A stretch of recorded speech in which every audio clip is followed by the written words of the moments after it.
Hi, sweethearts! So, it's time for another reading in another collective. Well, I mean, you might fall into this, and you might have fallen into different collectives as well. I don't know. Anywho, we are now ready for a new reading. Remember, the story needs to fit for this to be your collective. However, the details might differ a little bit. And also, if this is not your collective, that does not mean there isn't a message for you here, more generally. Quite likely, actually, there is. Also, while I shuffle this, remember to bring some snacks, because I do very long readings. With me, you do not just get your cards read, you get actual guidance. That's what I do. I can't just give you a card and send you on your merry way. It's not how this tarot card reading thing works for me. We also blend lots of psychology, general guidance, relationships, of course, because as you know, I love love and I love love readings. All of my collectives are tied to love, one way or another. And today, for some reason, the deck that I really wanted to come out and play was this. And this is what I call my sort of vanilla love reading deck. So I have one that is a bit more bold, but this is gorgeous. This is really gorgeous. And the cards are great. They're so marvelous. But let's see what is going on in this right collective's energy right now. Of course, it has to do with love. Oh, Queen of Cups upside down. That's not... I'll showcase. I genuinely prefer just getting the cards out first so that we get like the story. But Queen of Cups upside down, that to me indicates either it's your energy or it's someone in your energy. And Queen of Cups is, if she's the right way, like if she is standing upright, then she is, empathetic and good-natured and all of those sweet things. Like she's marvelous. She's so, I want to say nurturing, but not in the way that the Queen of Coins is, because she's more like, oh, we'll make it bloom, right? The Queen of Cups, on the other hand, she's more in the emotional realm. She'll take good care of you emotionally. This is the opposite. This is manipulations, and it's like something about a mask, because she's literally wearing that in this one. Listen, no, I mean, look, she's holding a mask, right? And in general, I'd be like, so it's a costume party, but she's still being her authentic, loving self. In this one, I'm not going to say that. I'm going to say masks are prominent, like showing one face. Oh, that came to my mind. It's like I'll show you one face, but I'll go and behave two-faced, sort of. That's what's coming to mind. We also had 2 more cards that dropped, but I just want to get through this to see if there are any more cards. As you all know, I read intuitively, meaning how the cards drop makes a huge difference. That's a lot of cards. I'm not quite sure if I want all of this. My God. Something wanted to come out but didn't. We have so many cards now. Probably we have the entire story here. I'm not sure. Oh, one of them flipped over. None of the rest did that, except from the Queen of Cups. This is also upside down, and this is 5 of Swords upside down. Ooh, 5 of Swords is... we have this conflict. It doesn't benefit anyone, but we're still in it. We actually got this card in yesterday's collective, but we got it from the Muerte something deck. And if I remember correctly, that one was very specifically talking about being burned out and exhausted. It's coming to my mind for a reason, and I'm going to be getting this one's booklet as well anyways, because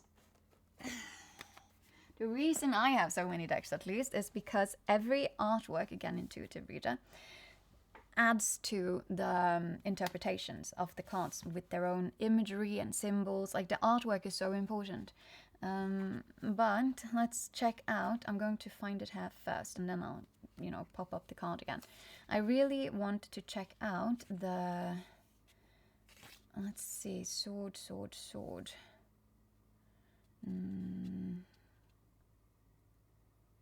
Let's see.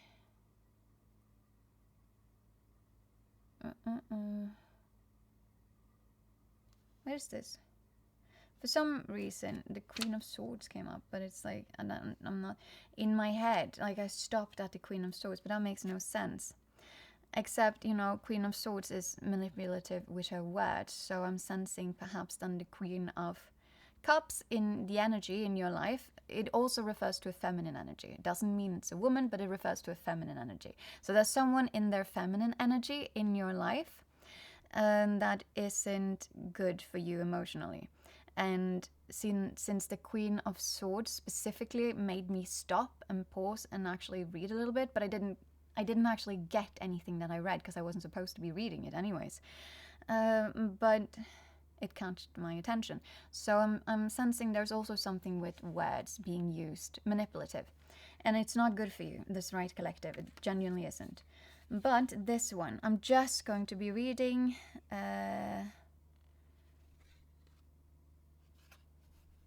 Oh yeah, that's why I remember this one from yesterday. Because this one, if it comes upright in the Santa Muerte, then it might indicate that you are actually addressing it. Upside down, this is my intuitive thing, and so it's everything I say during a reading is important for the reading. It's relevant. Absolutely everything, no matter what it is, no matter if I burst out in a song or I misquote or, you know, stuff just slip. But anywho, this one in this deck, it doesn't have an upside down sort of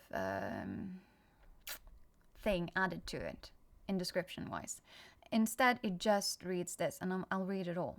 A great inner conflict is afflicting us and makes us feel humiliated. Fleeing or fighting seems to us to be the only ways to deal with the situation. And this is the only card, it is the last card, but it's the only card that flipped alongside Queen of Cups. So this is how this right collective is, in truth, handling the situation with the Queen of Cups energy in their lives. Fleeing or fighting seem to us to be the only ways to deal with the situation. It will only be, I'm also getting, if you are the Queen of Cups, if this has been you behaving like this, then this is what you're doing because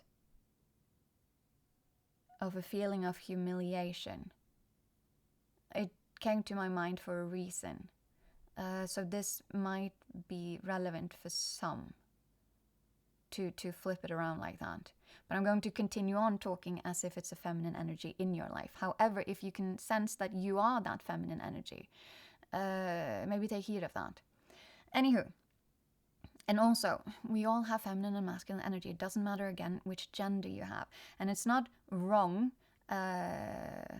like, you're not doing a moral failure and not being a great human being if you sometimes end up in your wounded feminine or wounded masculine behavior. We all do. No matter who we are, no matter how much we have, you know, gone on this self-development and healing and integrating shadows, because that is a shadow aspect of whomever this feminine energy is. It's a shadow aspect. But everything can be worked through and everything can pop up again. But we just need to keep on working through the things. And we will never reach some sort of nirvana state. That is not even the goal. What we want to do is reach a point where we can more quickly sort of snap ourselves out of certain ways of behaving that isn't really all that beneficial. Not to us and not to others. Anywho, so... Oh, I need to do something here. I'm sorry. There. Okay. So like that. What did I want to read here? Where was I? Yeah, fleeing or fighting the scene seem to us to be the only ways to deal with the situation. It will only be through acquiring a new point of view and following the flow of the battle that we will manage to undermine this negative destiny. Yes, okay. Destiny and faith. South node and north node. There's something then about being stuck in a sort of cycle, which we talked about just now. And again, everything I say for a reason.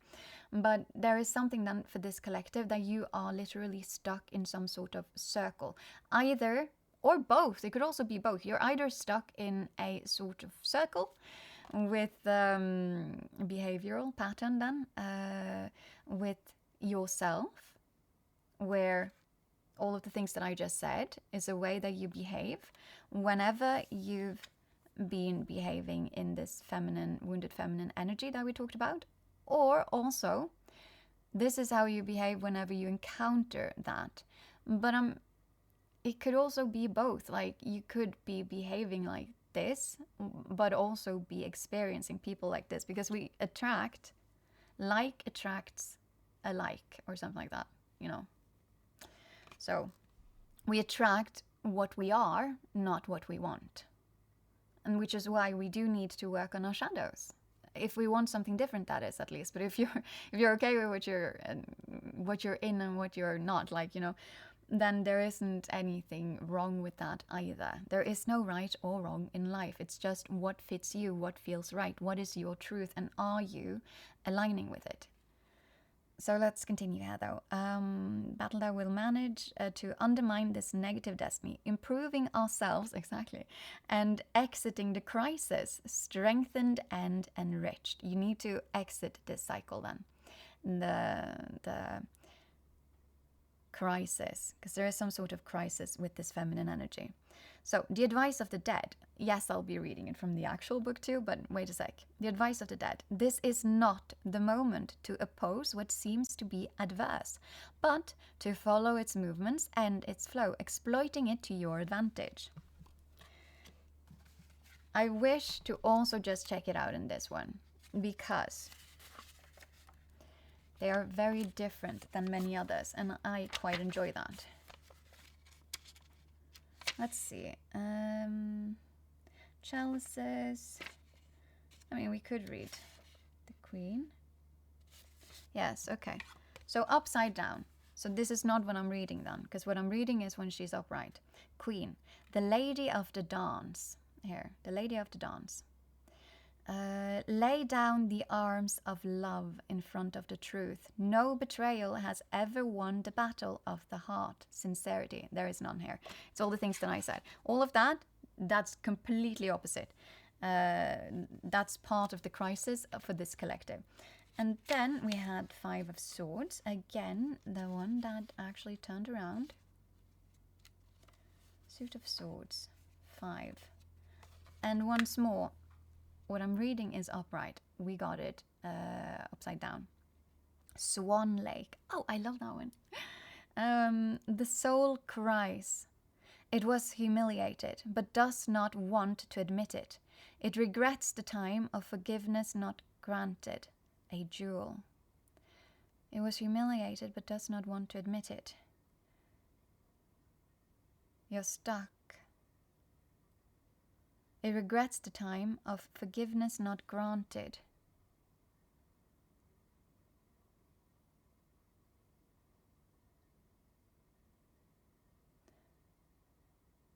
Yeah, I'm still like, this could be...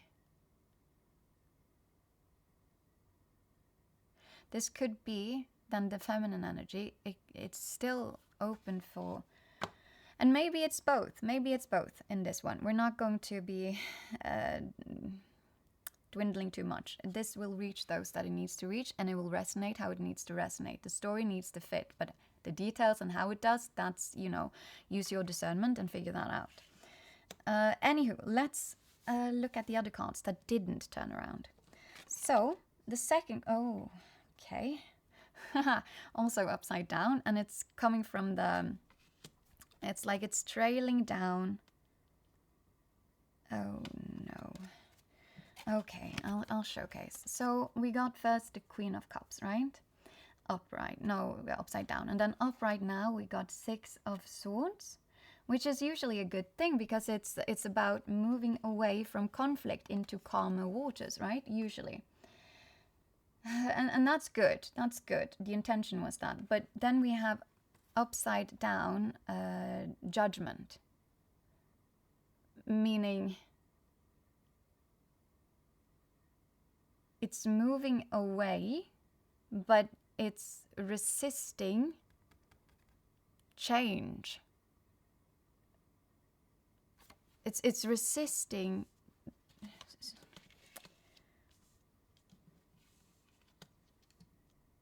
It's resisting the whole closing of a karmic loop, is what I'm sensing. For this collective. We've had lots of that today. No, today. Well, maybe.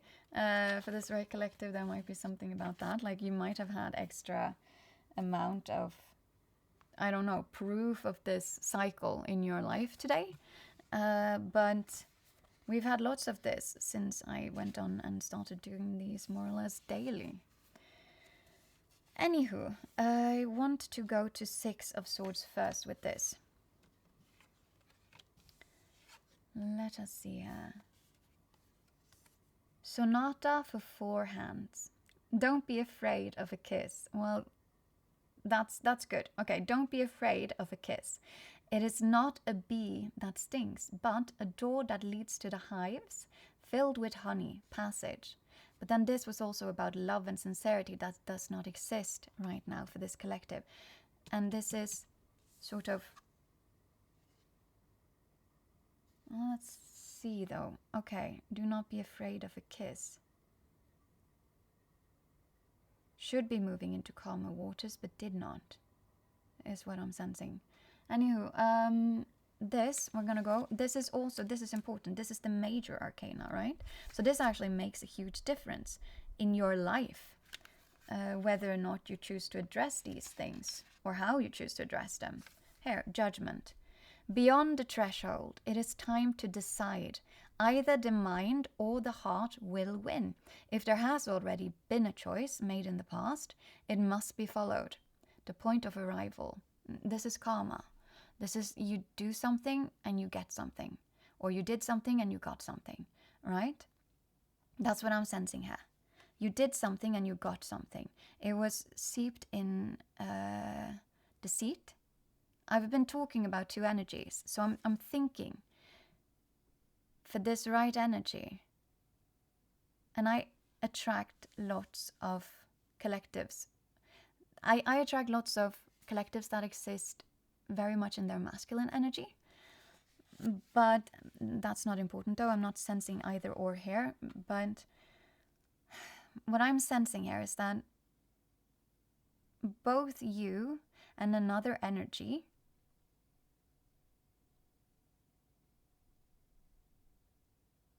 was not afraid of a kiss, but the thing, like the situation between you two were seeped and shrouded in actual manipulation and not sincerity. And there's something with the loop, and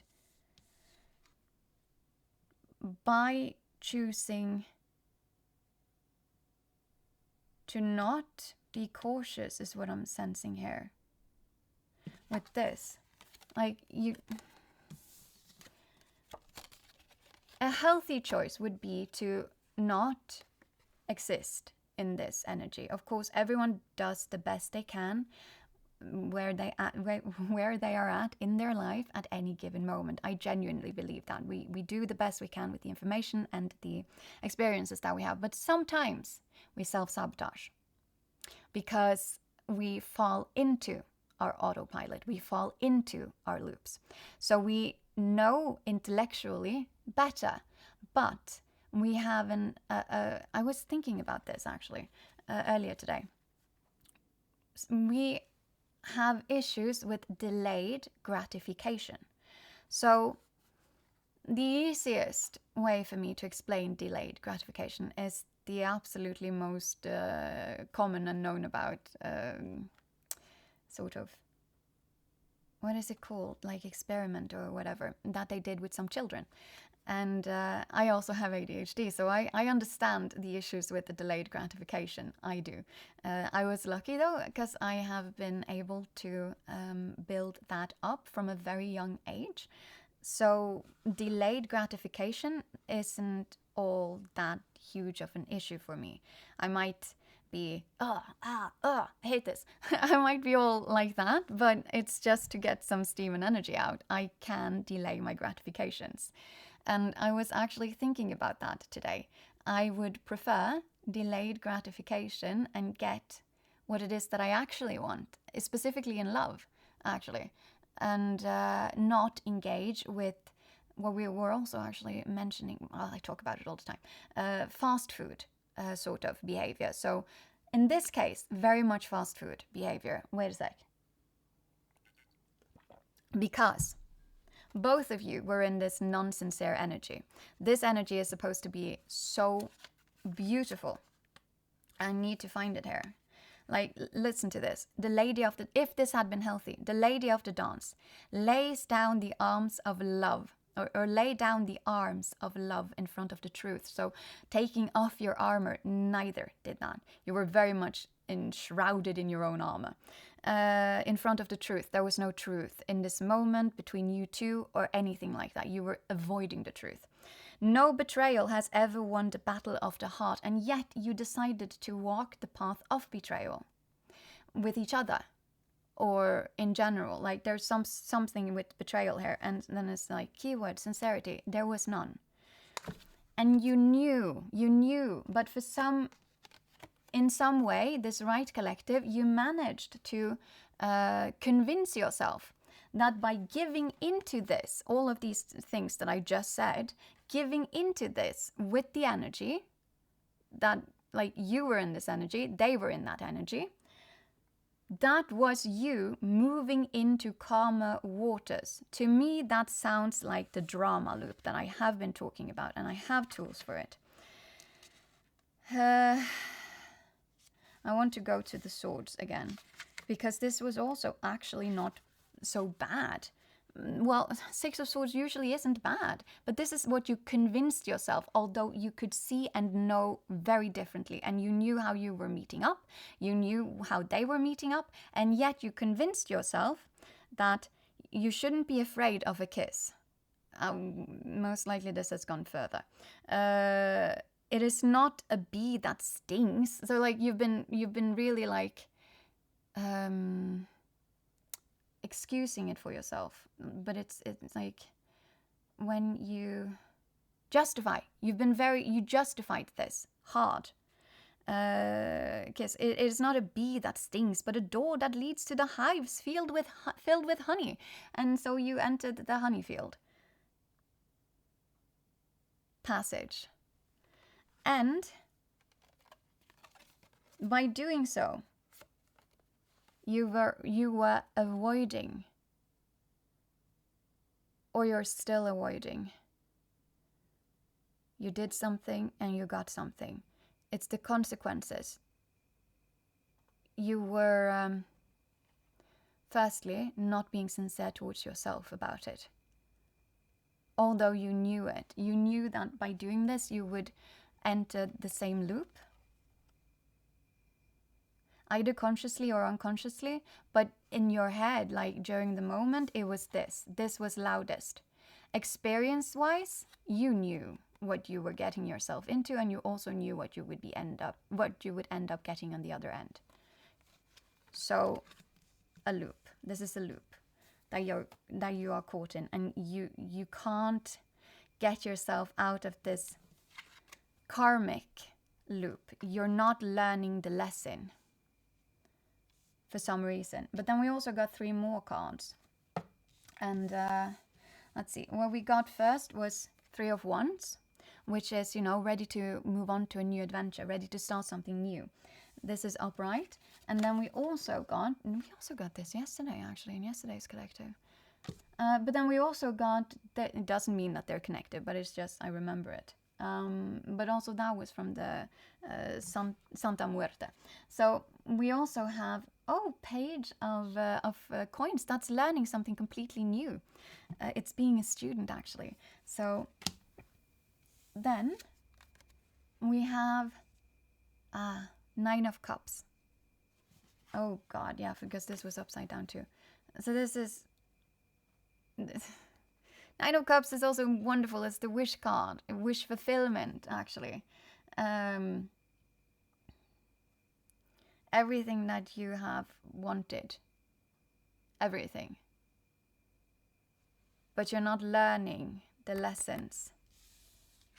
You're supposed to be setting out on a new adventure, but you're not. It's the same thing that we were talking about yesterday. Doesn't mean it's the same collective. So that, or I'm sensing this for a reason too, or you should have been now. In that case, this is a warning reading. Like, this is like alarm bells in that case. You are about to enter a new cycle, but it's not new. You're going to be repeating it. That's what I'm sensing. Because I'm getting this weird, like, dreadful feeling as well. It's, you are, right now, you are walking into being stuck in this circle for one more loop. At least. Unless you address it, then of course it's not even going to be fixed during this round.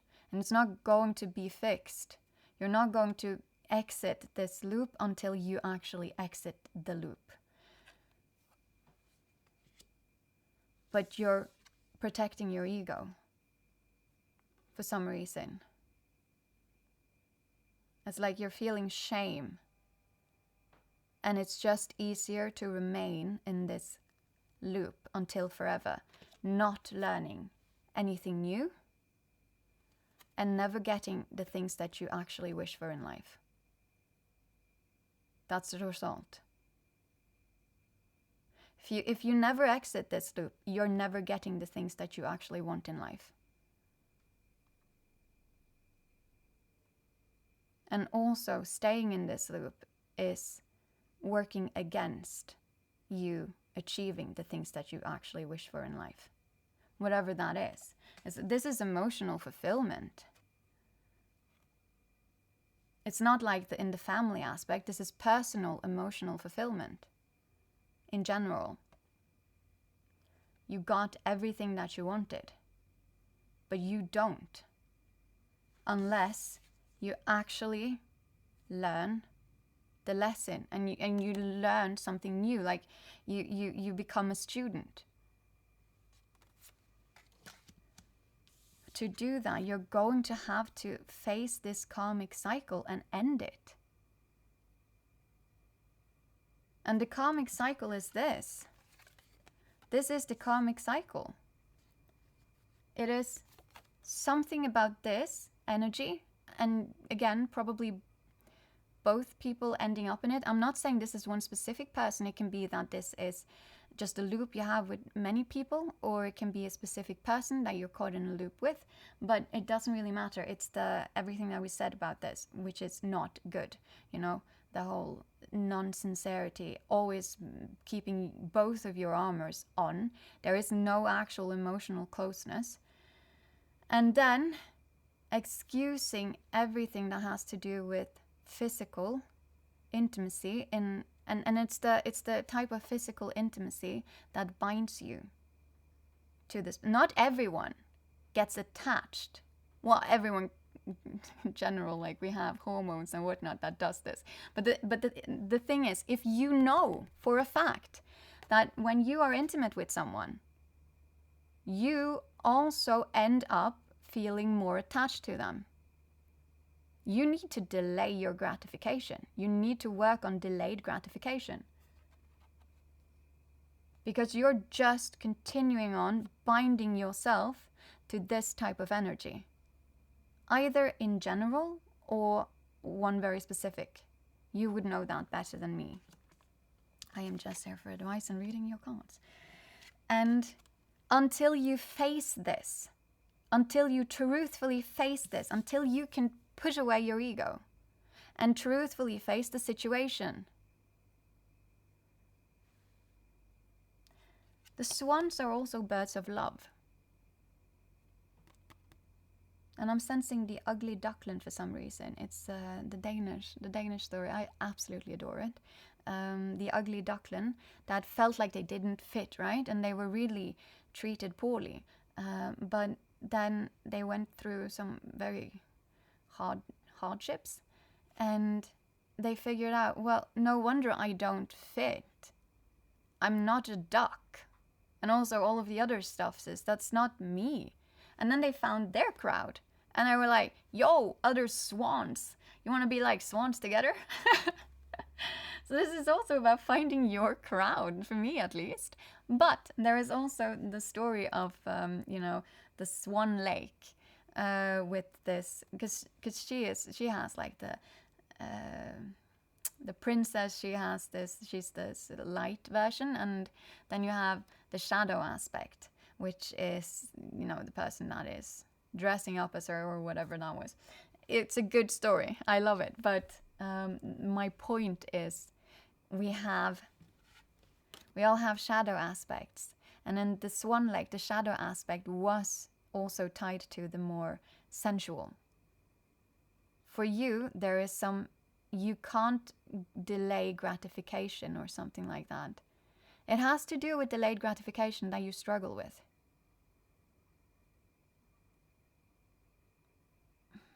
Or some sense of it. Again, the details, you will know if the story fits. It will resonate. Like, you will know that it resonates. But unless you face that, unless you can put away your ego, unless you can look at the things that make you feel shameful about yourself, that's the hard work. Shadow work isn't figuring, simply out your patterns. Shadow work isn't figuring out which karmic loops you're in. In this group, you actually know it. You know it. And that's great, but you've only done the first part. The hard part, and I've mentioned this before, the hard part of shadow work has nothing to do with anyone else. We see the patterns that include other people to be able to look back towards ourselves. That's where the pain lies. That's why shadow work isn't for everyone. That's why I wanted to say development, integration of shadows isn't for everyone, and that's okay. It truthfully isn't, and that's okay. We get to make those choices ourselves in our lives. However, and this collective does too, however, when we decide not to, then we do get stuck in these sort of things. We do. It's just how it is. Well, how was this again? No, it was like this. Yeah, it's just how it is. With every new adventure, every new loop, you just end up repeating, never actually achieving. If you feel like you are stuck, and if you feel like you're doing all of the right things, you're constantly doing stuff or whatever, but you feel like you're always getting the same results, you never broke the loop. And you cannot do that until, yes, you realize the patterns, all of those things, and then you only focus in towards yourself. You have allowed patterns to exist. You have allowed shadows to go unintegrated. You have allowed yourself to exist in situations and to choose situations that are not good for you, to choose people that are not good for you, but that you choose anyways. It's like those high school movies, right? Where there's this person who suddenly they become popular, and then all of the popular kids are like, hey, you want to hang with us? And then they put on this mask for a duration of the movie, and their real friends are like, what happened to you? You changed so much. And then they're like, no, I didn't. You don't understand me anymore. And then they run off and being very dramatic, right? And then there's like this point in the movie where they're like, oh my God, I changed. And it's into a person I don't even like being. I am doing stuff towards people that I actually like and that love me back. But I am doing these horrible things so that people that don't actually like me might choose me. And so that I can feel better because other people that are hard to gain the approval, in quotation marks, of, have finally, on the surface, approved of me. I have got stamped with approval because I could not stamp myself with approval from the inside out. But, in these movies, that's their turning point. And that's what it should be here too.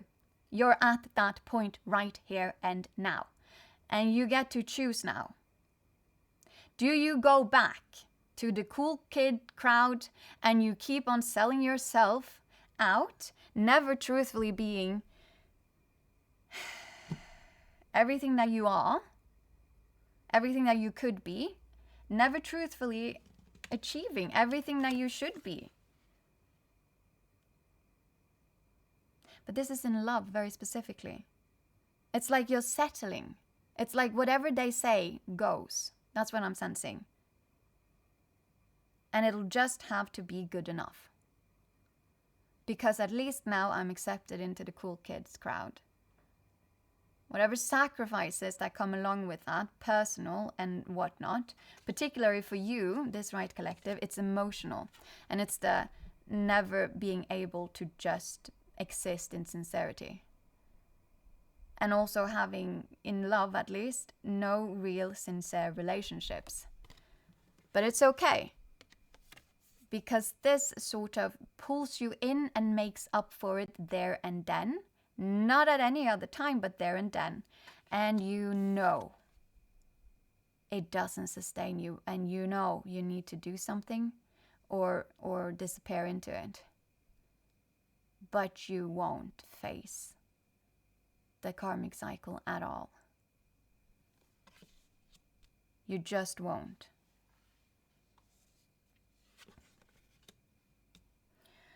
But at this point, you get to choose. Should you continue down the road with the cool kids, or should you go then and be with those that you don't have to be wearing this with? In my head, I'm literally thinking about that movie. There are so many, but I'm thinking about that movie, Mean Girls, the original. I think there might have come a different one, but it's the original I'm thinking about. With this girl who's like some zoologist or whatever. She came from, her parents had been off sea and they had done something with animals, and then they came back, and then suddenly some cool kids came up to her and were like, "Oh, you're not half bad. You look nice on the outside. You can be a part of our meat crowd." I just call this a meat suit, like the exterior. So it's like it had nothing to do with her interior at all whatsoever. In fact, it was highly irrelevant. But it was her exterior made it so that, okay, you can sit with us actually. But there are rules you need to follow. So every Wednesday, every whatnot, every one no. So it's like, it's very appearance focused. And that might be something to do with it due to the costume. And it might also not. I wouldn't know. This collective, you'll know what resonates. Some things also only resonate with some. But I also had, no, that one went away. I can't remember that one now. And I don't think it's that relevant either, but it's a funny movie. What is that? It's like a girl shoplifts and then she gets one earring, and then a different person also gets one earring, and he's a man. And then she wakes up one morning as this man. And she has no idea how to get her own body back, and no one of course knows her and stuff like that. It's hilarious, but I'm not sensing it has a lot to do with this. But then again, who knows? Everything is mentioned for a reason. Okay, anywho, so this is the loop that you're caught in. Now, this is the story. Now what we want is to try and help you. But your issue is this. Your issue is your ego. So we're gonna go back and read that. Let's see. Was it in here? I'm gonna do both of them. Swan Lake, and it came out upside down, so you're stuck in this. The soul cries, but you're not listening. The soul is crying, and this is what it was crying. It was humiliated. So you feel humiliated, but it's because of your own actions, and it's because of the people that you are tied to, or situations that you're tied to, and you don't want to admit it. But it's there. It's there. Like, you know it. Everything I say, if it is for you, will resonate. Yeah, you might be a bit like, no, it doesn't, but then you can feel like it resonates. That's completely okay. That's a trigger. That's completely okay. We all have them. When we get like very emotional, reactive over something, we're usually triggered. That means that something is actually, again, resonating, and that's okay. What we do then is that we breathe, and you can close this, save it, come back to it once you have collected yourself. Continue for as long as you can, and just keep on doing that. Also, pro tip, speed me up, because the readings are long, and then they, last a little less. That's what I do with everything that's long. Every podcast I speed up towards 2 times. On YouTube you can do that, just check it. So let's see. It regrets time of forgiveness not granted. And this can be towards yourself. It doesn't have to be towards anyone else. It can also be like you wish for forgiveness, but you can also only get what you give. And so you need to start forgiving yourself first. And then Jewel, which makes me think of 2 of Swords for some reason, actually. And that is the, making choices. But that's what this is anywho. I want to read this again. The Swords. Here, 5. Once more, because this is your issue. A great inner conflict is afflicting us, this right collective, and makes us feel humiliated. Again with there's shame here. Fleeing or fighting seem to us to be the only ways to deal with the situation. And you might be doing both, I don't know. There is also fawning and freeze, just so you know. Your nervous system is activated on you, and in a not very amazing way. But listen, your nervous system is activated. I need to say this. Your nervous system is activated because you once more engaged in this loop that you do not, under any circumstances, wish to face. And so you'll continue on being activated. You'll not be able to properly rest. And this will keep on nagging on you subconsciously because you know it's not good for you. Until you actually do something about it.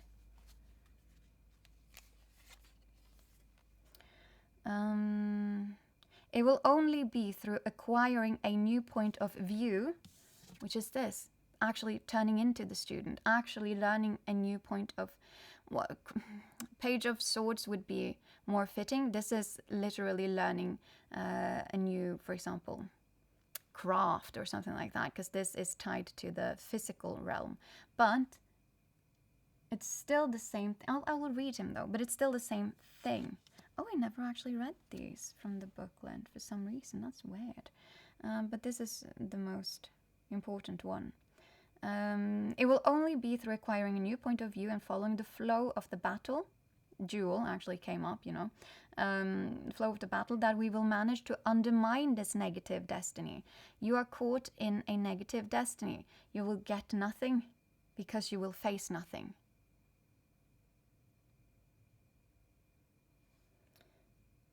But it's also, if you start facing your stuff, then this sort of unlodges. You turn the wheel of fortune and you decide to start flowing along with life. And that's when life starts giving you all the things that you desire. You can't get all the things that you desire and simultaneously put up a wall against the world. Don't touch me. I'm very fine in this cycle of mine, thank you very much. Then you're also only going to be getting the same stuff you've always been getting, but you'll get more of it because you're in the same cycle.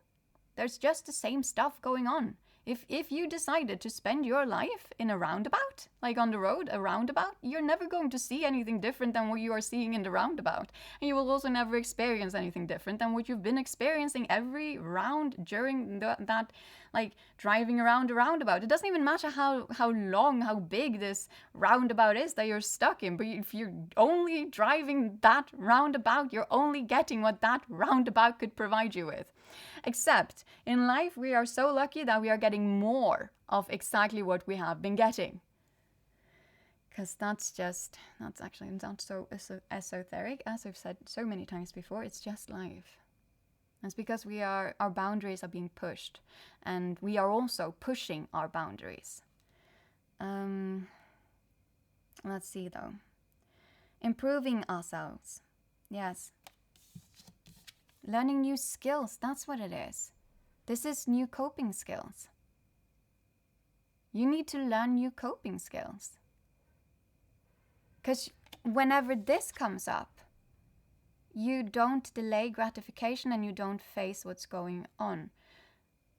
That's why this is the physical. It's not enough for you to learn to think and see the world differently or feel differently about the world. You need to actually learn and use some new coping skills whenever you are in these situations. You need to have tools, coping skills, that you can enter like this or set into motion like this, so that the minute you slightly even recognize, I'm not sure if you can even wait until this, it's like maybe perhaps the minute you recognize this within yourself and also within the people that you get caught in cycles of, well, non-sincerity and you know, just like fooling each other, but it's okay, because afterwards we will go and fool around with each other and then never face that's what we're stuck with forever. But it's like, you want more, this collective. But if you truthfully want more, you're going to have to do more. You're going to have to learn and put into action new coping mechanisms. And that can be boundaries, for all I know. If this is like a long-standing, for example, commitment that you do wish to keep, which you might, boundaries perhaps, we'll check in on this, but that's what this is. It's the coping mechanisms that you are supposed to be. And this too, what I'm seeing here is like she has so many suitors, and that's what it's about actually. It's her entering it's the girl entering society sort of, and then all of the suitors are just coming over her. But it resonates a lot with what I was talking about, with all of the cool kids suddenly coming over and being like, you look okay on the outside, so you can be part of our image because you kind of fit it. If you also follow all of these rules and you change everything about you, particularly internally, we want you to ignore yourself. That would be very nice, actually. Also a criteria, but you know, we're trying to be polite in all of this, or at least seem so. But that's this thing though, improving yourself and exiting the crisis. Again, tools, coping mechanisms. That's the only way of doing it. And that will make you feel strengthened and enriched. If you were to start losing people due to this, those people were not very good to have in your life to begin with. They were keeping you in this loop of literally never getting what it is that you desire in life. I'm guessing in love. I'm guessing this collective would like to have a more, or rather a less, cloaked experience emotionally, with more sincerity. But then again, like, you have to also behave in the way that you wish others should be behaving around you. So you can't be in that energy and expect to be attracting anything other than that energy. And you can't remain in that loop. Like, sometimes you might walk away from someone, but in truth, you never walked away from the situation, like the loop. You might never speak to that person again, but next time you engage then with like a romantic relationship, you end up with the same story, but a different meat suit. So it's the same loop. It's because you're still attracting what energy you are in. And so if you're still in this, not being sincere, not hiding yourself, meeting everyone and everything with disloyalty and cloaking yourself, never letting anyone in on your own emotional self, you're never going to be, I want to say receiving, but the thing is, you would never be choosing it even. You would never choose a much more healthy option, because you need to first be able to do so yourself. Firstly, you will then start recognizing what it looks like and what it doesn't look like, because you've broken free, so you will more easily see when others are stuck in that cycle. And then you can make the conscious choice of, I don't want to re-enter that cycle with you. Yes, it might be tempting, but I'm not, because I have coping mechanisms. It's like when you try to quit something that you're addicted to. It doesn't have to be any, it doesn't matter if it's like morally an issue or not, the thing that you're addicted to. We've talked about this too before. It would be a less of a moral issue if you were addicted to chocolate, for example, but you're still addicted. It would be less of a moral issue if you were addicted to doom scrolling, but it's still an addiction. And an addiction is extremely human. We all have them, we've all had them, and we will all continue on acquiring new, very strange and impressive and less impressive ones in the future. It's just how we work. It's extremely human. We get addictions because they serve a purpose. So they help us, I want to say, mask an unmet need. So for a short period, very short period of time, they will feel and actually be helpful. But we need to look at what the underlying actual need is that we have, that we are patching up as if, because the addiction is more like a band-aid. It doesn't do anything. You need to remove the band-aid, clean out the wound, and then actually let it heal. And sometimes you might need to learn some new coping mechanisms to like make it heal properly. Maybe you need stitches, maybe like, you know, there are many ways, but you need to figure that out, right? So this is not the moment to oppose what seems to be adverse. And what seems to be adverse for you is facing your ego and facing this karmic cycle so that you can end it. That seems very hard for you, in the sense that, well, that seems not so fun, kind of. Well, it's not, it's probably deeper than that. I'm not making fun of you, okay? What seems to be adverse, but to follow its movements and its flow, exploiting it to your advantage. Exactly, there is a gift in here, and the gift is that after this, after you learn some new coping mechanisms, you're actually opening you up to get all the things that you want.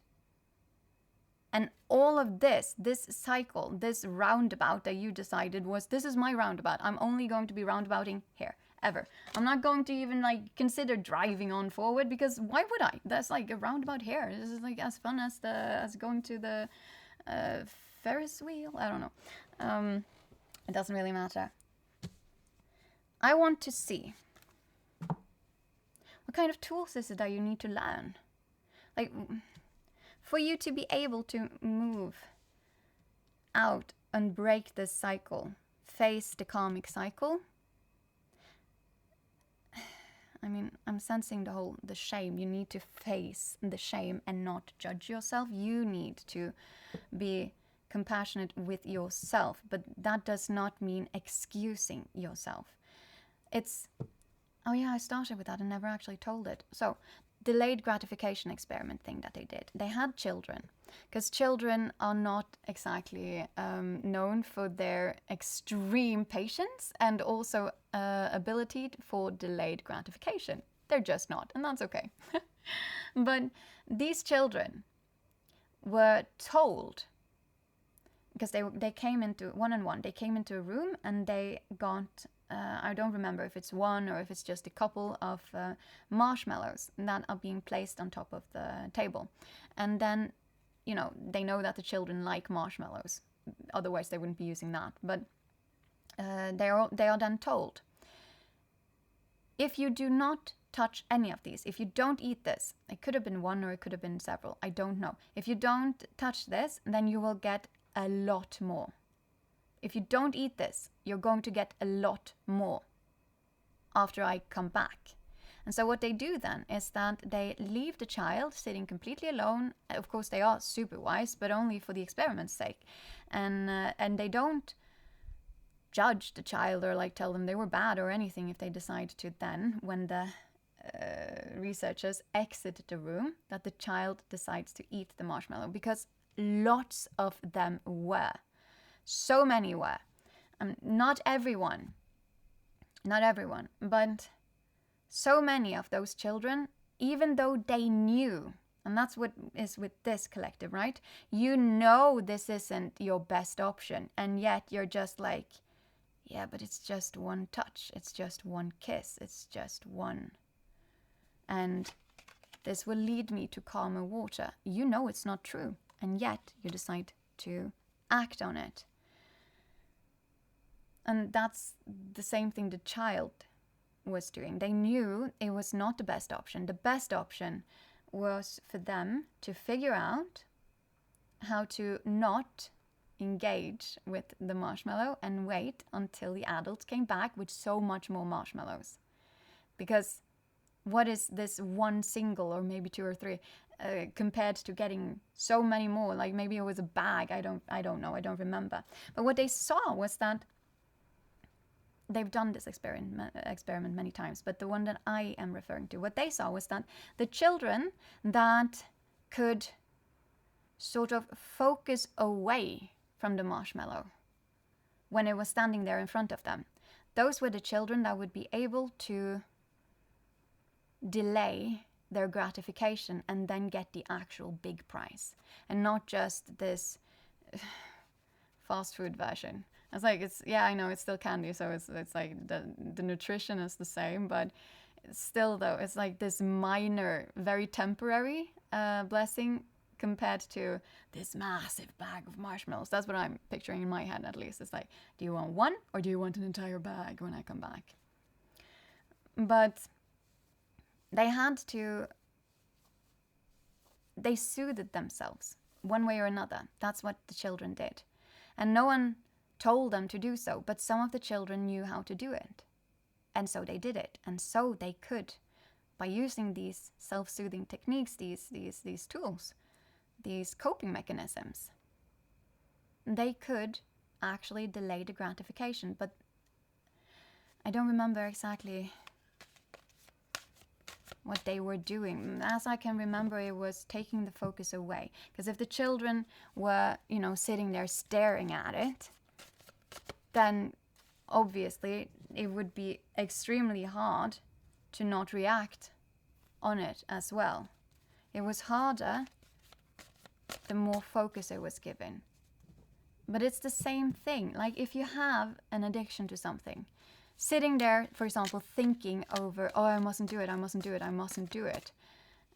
Let's say that it's a scrolling addiction, and you're sitting there with your phone in your hand, and it's like it's up in your face, and you're so in need of this stimulation, basically, like of refocus from whatever it is that you're scrolling away from in your actual real life, which could be like, maybe you're just bored, by all means, but maybe it's you don't want to feel something right here and now, and so scrolling helps with that. Maybe you are procrastinating and this soothes you. It's like it's self-soothing in some way, right?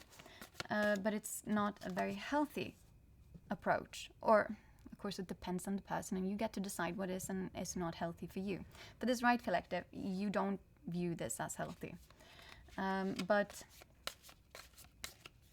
what was my point though? I forgot that.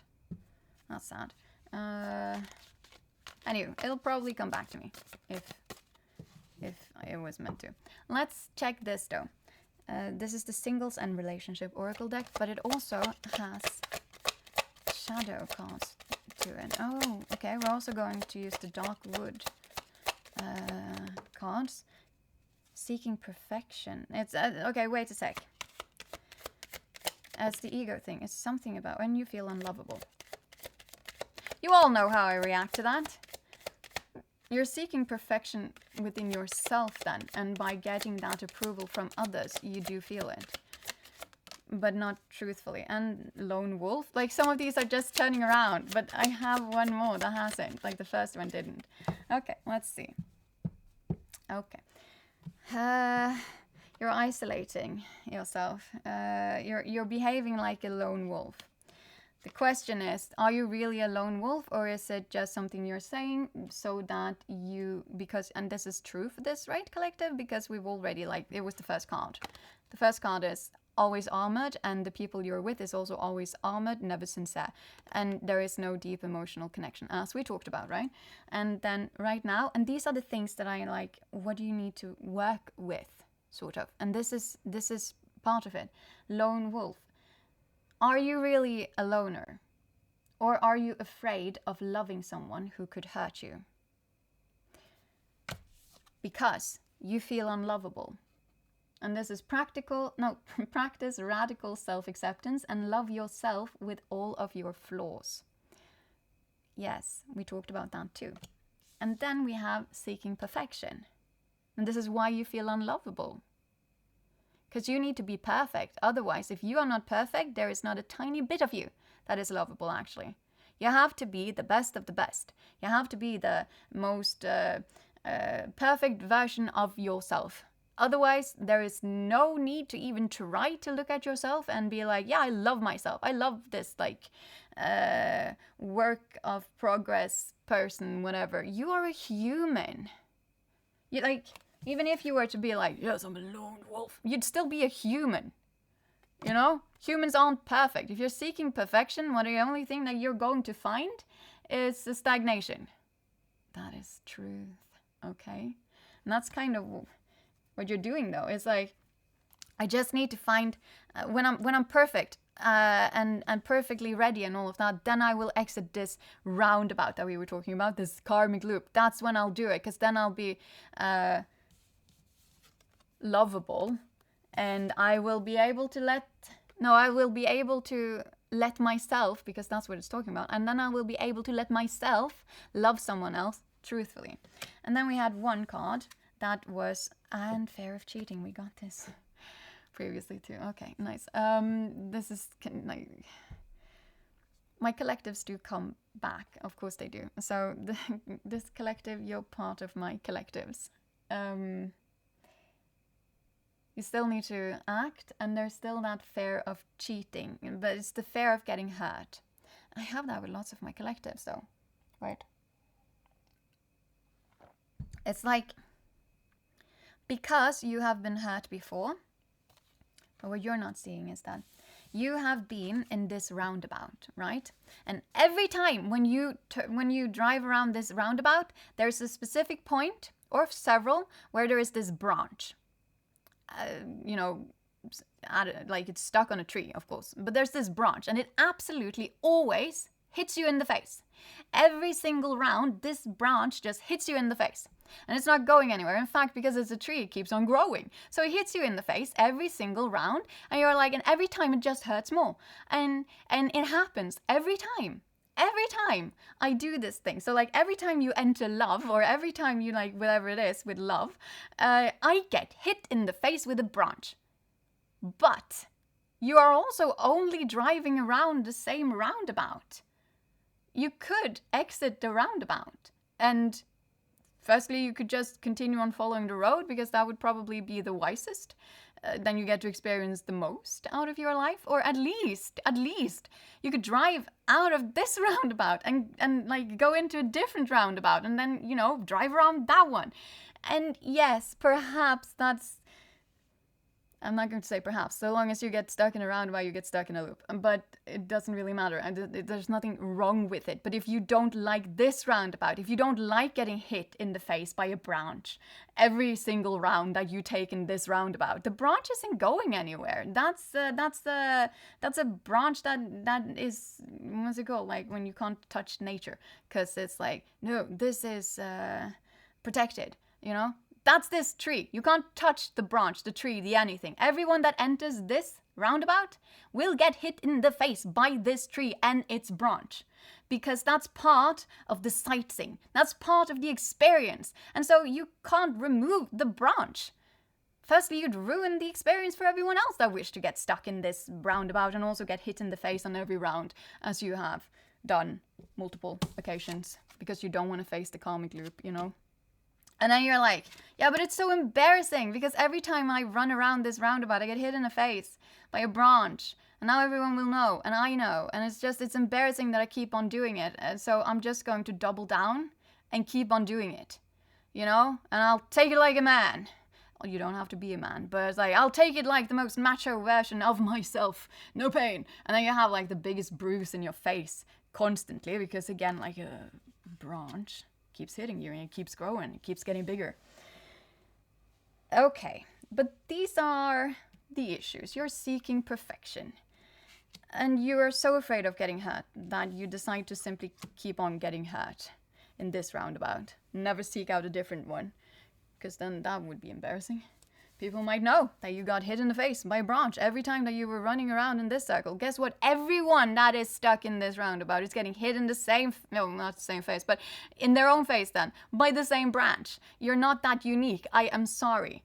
It's like, this is the roundabout for getting hit in the face by a branch that keeps on growing and keeps on getting bigger and bolder and whatnot. It might even start perfecting its branchiness in your face. I don't know. I am not stuck in that roundabout.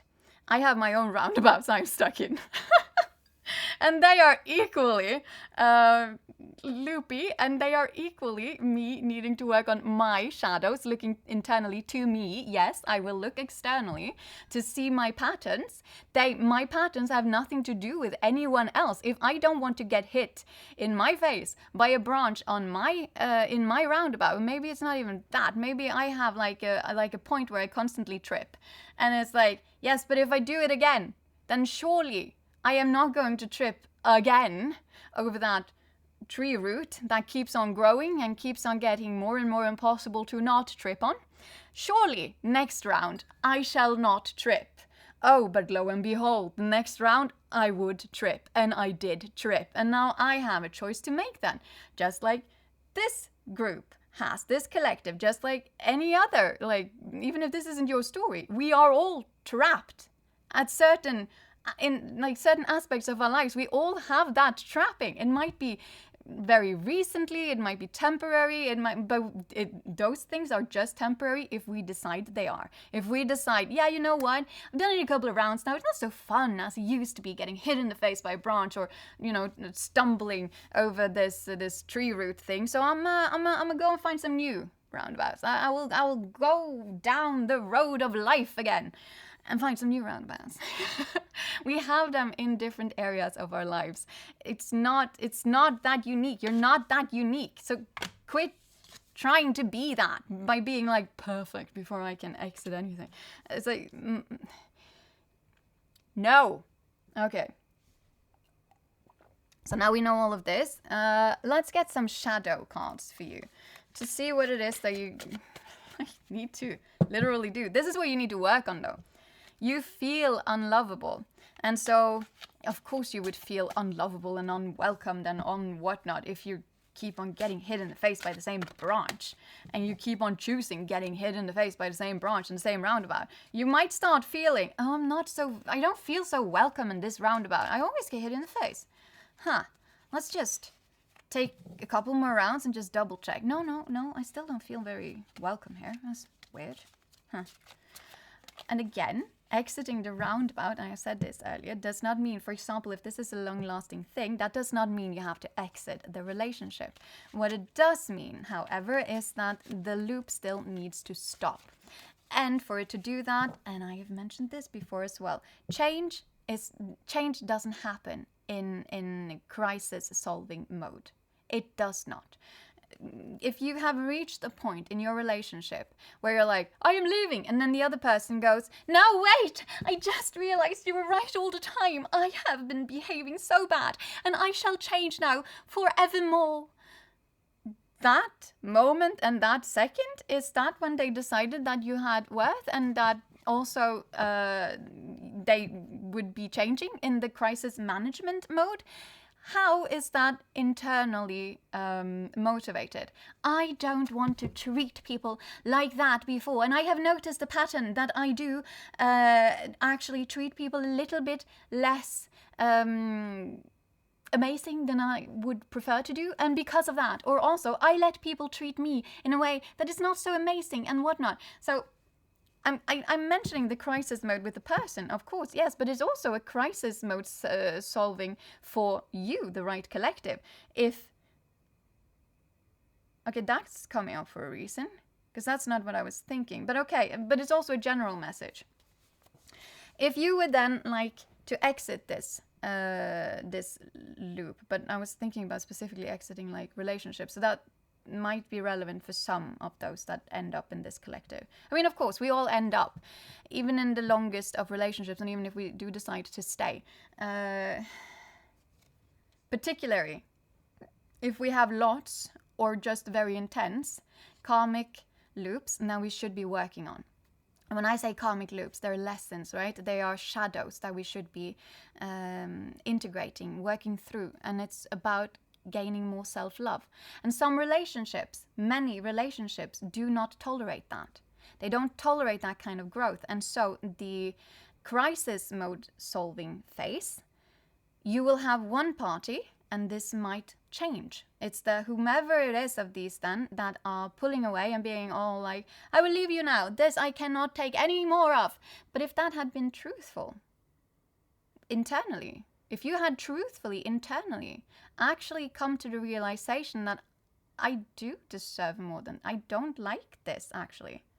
I don't like the way you're treating me. I don't like the way we operate together. I'm not saying you are a bad person. What I'm saying is that this does not work for me. And if this has been going on then for several years, for example, which it has in many relationships. But at that point, when you've realized it and you've talked to them about it, they go into, I can change. I love you now. I realize I was wrong. I will do everything that you want me to, and I will be everything that you needed from now on. From this point on, I am a changed person. Firstly, again, with the internal, that's not... It's coming from a place of anxiety from the other person. They don't want the change. They might also not like the loop that you guys are in, but they don't want the change. But lo and behold, neither do you if you get pulled back in. The reason that you let yourself be pulled back in is because that's the easier solution. And you don't actually want... You might feel like it would be nice if it was calmer. It would be nice if we were better. It would be nice if I were more calm, like my life was more peaceful and my nervous system could actually relax. It would be nice. But you don't actually have that conviction. So when they are giving you this lifeboat that you know have holes in it, you will accept it because you equally do not want change. You equally fear learning something new. No, it's not learning something new. You equally fear going on a new adventure. That sounds overwhelming. That feels overwhelming. Because what do you do then on the other side of all of this, when this is what you know, right now at least? You only know this roundabout, where you get slapped in the face. Who knows what other roundabouts might bring you? Spoiler, you're never going to get what you want, at least in this roundabout. And usually, releasing all of that then would turn this around. And like this type of reading. But you would, if you had truthfully figured out that I don't want to be treated like this. I don't want this sort of karmic loop in my life. I want to exit all of that. At that point, when they were going into crisis management mode, when they were offering you this lifeboat with holes in it, you would decline. Not because you're trying to make a point, not because you want to be like the big person who now stands up for yourself and your rights and your boundaries and your whatnot, and you are just not, and you're just acting from like a point of anxiety, and you're just trying to make me stay because you're so afraid of change, and I, haha, lo and behold, am not, so I shall go over here and live my perfect life. It has nothing to do with that. It's not you being better or worse, and it's not them being better or worse. It has nothing to do with that. It's not you being able to heal past what they could not, and so now you can move on in your life and find a different roundabout, and they cannot. It has nothing to do with that. In fact, who knows? Maybe. Okay, no, I'll continue it. Okay, I'll continue here with this. Like, follow the thought line. ADHD, you guys know. But when they were gifting you or trying to make you accept this lifeboat with holes in it, you would decline if you had realized that this loop needs to be broken. If this had been going on then for several years, the solution quite likely would be you would have to have a break. Lots of relationships do that. They do. Again, particularly if it's a long-standing one. And the reason I'm saying that is because it's coming to my mind for some reason. But having a break is not the same as, okay, I need to like live away from you for several months or whatnot. It's more, I need a break from this, because if you are truthful about all of this change, and you have been promising all of this change, but again, it's not about only them, because if you have been in this roundabout, you're part of it. You are part of it then. Maybe you are like the push and pull dynamic. Maybe when they pull away, or pull you in and then push back, it's like, I don't know, I'm not sure. Anywho, well, I do, but I'm still, it doesn't matter. You go between these two then. One person would be doing like the I'm leaving, and then the other person would do please don't, I will change everything about me. And then next time perhaps then the other person would go like no, I am leaving, and then the other person is like crisis management, oh no, I shall change everything about me for you. It's like, if that has been going on for several rounds and it always ends up the same, then perhaps for you two to make proper change, you need to separate yourself from each other, because your energy isn't, or your structure or your something isn't allowing both of you to evolve. But what you could do then is to ask for a break, for example. And I'm not saying, again, move out, break up, all of that. I don't, like, for the right collective, and it doesn't even have to be like this collective, this might be a general one, actually. You will know what will work best. For some, it might simply be, maybe you... I'm not even going to come with anything there. You would know how to do this best if this is something that resonates with you. And if it's not something that resonates with you, discernment. You will know if something resonates or not. Use discernment. That's extremely important when it is a collective reading and not a personal one. Okay? But the point is, you might need some time apart to actually work on your shadows. And the healthy thing here then would be, in this circumstances, for example, would be, I hear you, and it is not that I don't believe you. The issue is this. We have done this so many times now. We have gone around this roundabout so many times. Every single time we get hit in the face with the same branch. Every time. And this is not easy for me, and it's not easy for you. And I'm not blaming you, and I'm not even blaming me. And then, depending on the emotional maturity of the other person, or also how triggered they are, they might not take that too well if you're also not blaming yourself. But never mind that. Ignore that. It's not important. Because we have been, and now I'm back to the whole thing, because we have been going around doing the same thing, achieving the same results every single time, we need to have some sort of break so that we can focus on these changes if, we so desire. If you mean that these changes are changes you wish to create in your life, then create them.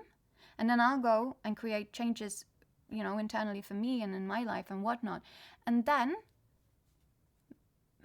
but this is for a break. This is not something you'd say to someone you're actually breaking up with, okay? Because you don't give them false hope like this. If you're actually done with something, you don't give people false hope like the thing that I'm going to say now, for this is not for false hope. Then you tell them, again, if it's not false hope, that we could meet up again. Perhaps. The perhaps is like, I don't like that one because then it's false hope. But like, if you really do want to go, then it's like maybe at a later point or at a later time or like whatever, once we've evolved a little bit on our own, maybe then. But right now, every time we get stuck in this, there is absolutely no good reason to assume we will not get stuck again, because every roundabout is the same or every turn around this roundabout is the same roundabout. We never exit it. We try to sail off and save ourselves with a faulty or like a broken or a non-patched whatever lifeboat that's taking in water, and so we give up every single time because we can't row ourselves out of this in this boat. Okay, I'm done with the analogy now because now I'm starting to row. Like, how is it you do it? It's like this, and then you're rowing. That's me now.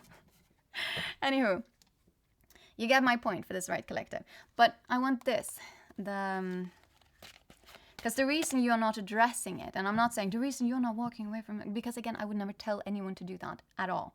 I come with advice, and if anything, I want people to do what feels right for them. And if you are not there, then you are not there. And please do not then go and decide that, oh my God, some stranger on the internet were reading cards, pap cards, whatever.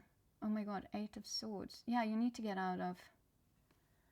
This is you've put on your own restrictions. You can actually walk away from this, but you are continuously, you're not looking at it.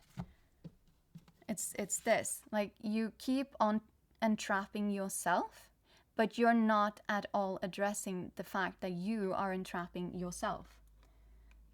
And you feel like you have a noose around your neck. You feel like there's just decay and horribleness around you, because we have like rats, and then we have ready to eat your no longer living body when that happens. And then we also have the swords around here, and then this, but in fact it's not even tied properly. I'm not sure if I can show it correctly. I'm trying. Like, look at this. So because it doesn't focus, I'm sorry, I can't do that. It's far too much back and forth. But this here, it's like, oh fuck, I'm not sure if I can showcase this on YouTube actually. But also, this is not a dangerous thing, okay? She's not actually caught here, but she feels it. And here we have like the thing that's going to also be all, oh yeah, a not so lively person anymore. Feast. But again, you can literally walk away from this. You can literally walk away from this. This was just the undercurrent. I'm going to put it there. So it's like, it's ego stuff, but it's also, you haven't trapped yourself in your own mind. There are no other actual stuff hindering you than your own mind, than the fact that you don't want to face this. the karmic loop. I'm not even saying that's why I've been going like to the most extreme. If this is a long-lasting one, the most extreme would be to break up, right? But maybe the most extreme isn't necessary. It's just that you have to have some proper something here. And it can't be what you've been doing. So everything you have tried, scratch it. Every approach, every dynamic, every like whatever that you have done before. Make a checklist and be like, yeah, we tried that, didn't work, tried that, didn't work, tried that, didn't work, tried that, didn't work. Get creative. If you don't want the most extreme of it to like move on, then don't, and find something else. But you have to truthfully face this if you wish for this to change. And again, I am just sensing it. Right now, as I said in the very beginning, right now you are starting either a new adventure or a new round in the same roundabout. And you don't get to exit this roundabout until you kind of, it's not that you don't get to, but you're not going to. Right now you're at some sort of crossroads. But if you were to like, if you keep on continuing down the road to the same roundabout, you will continue on driving this roundabout until the next time. And God knows how long your cycles are. I don't know. You would know that better yourself. Like, at what point, how long does this last before you get to an actual point in this relationship or this dynamic? Or like, it doesn't have to be with one person, again, as I said, because it can also be like, these are the type of people that you just always end up with, and they are not long lasting whatsoever. But at what point do you actually reach where you're like, I need change. I can't continue on with this. How long does that take you? Because that's your round in the roundabout. And if you decide to keep on, you know, driving down the same roundabout, getting hit in the face by the same branch, not learning some new ways of coping with all of this. It's not just when you're in this situation, it's also this, when you can see it and yet you cannot act on it because you are protecting your ego and you're protecting your fear of, that's also part of your ego. When you are so afraid of getting hurt that you'd rather never love someone because you feel unlovable, and you need to be perfect before you can love anyone, because you cannot love yourself before you are absolutely perfect. And also the other person would have to be absolutely perfect. You'd be having like a checklist, more or less, like, are they absolutely perfect? Because if they're not absolutely perfect, how will I know that they're not going to hurt me? How will I know that I'm not going to get hurt if I should open my heart and let them in? If I should actually love them? That's also a thing. You don't love in your romantic relationships. The people that you actually engage with intimately, you never love them. Because love isn't something, firstly, that you deserve, and it might hurt you. Because you keep on getting hurt, but you also keep on hurting others. And that's part of this, because you've just convinced yourself, probably consciously, you might be, this might not be for everyone, but in this collective, you very well might be someone who's just like, no, this is just who I am. I'm so flawed. I'm not perfect. If only I'd been perfect, I would never be behaving like this. Then I would love someone properly. Oh, if only. And then also, I wouldn't have to be afraid even of getting hurt. And because then I'd be perfect. And when I'm perfect, I'm lovable, finally. And also the other person that I will be with is also perfect. And so, none of us are humans, but we are like demigods. Amazing demigods. If you're a demigod, you have no feelings, okay? Do you know the Greek stories? Like, they are like, this is my mission, and everyone who gets in my way of my mission, again, like, I'm thinking about Medusa, right? Athena, great goddess, like, she's protecting so many people, and she's like, I don't like bullies, and I not cool stuff, sis. But then, you know, Medusa's situation happens. She gets violated, and then Medusa is like, oh whoa, that goes against how I feel and see the world, so like now you get to have snake for hair. That's your life now, and if you ever look at anyone again, they shall turn into stones. Ha. So take that, oh you person who have been violated. Now you will never do that again. I'm sorry, why would you want that? That's perfection. No one wants that. Damn. But yeah, so I hope you also heard my sarcasm with all of these things. Like this is not something to aim for. You need to let all of that go, actually. And you need to learn to do stuff tiny bit differently, basically.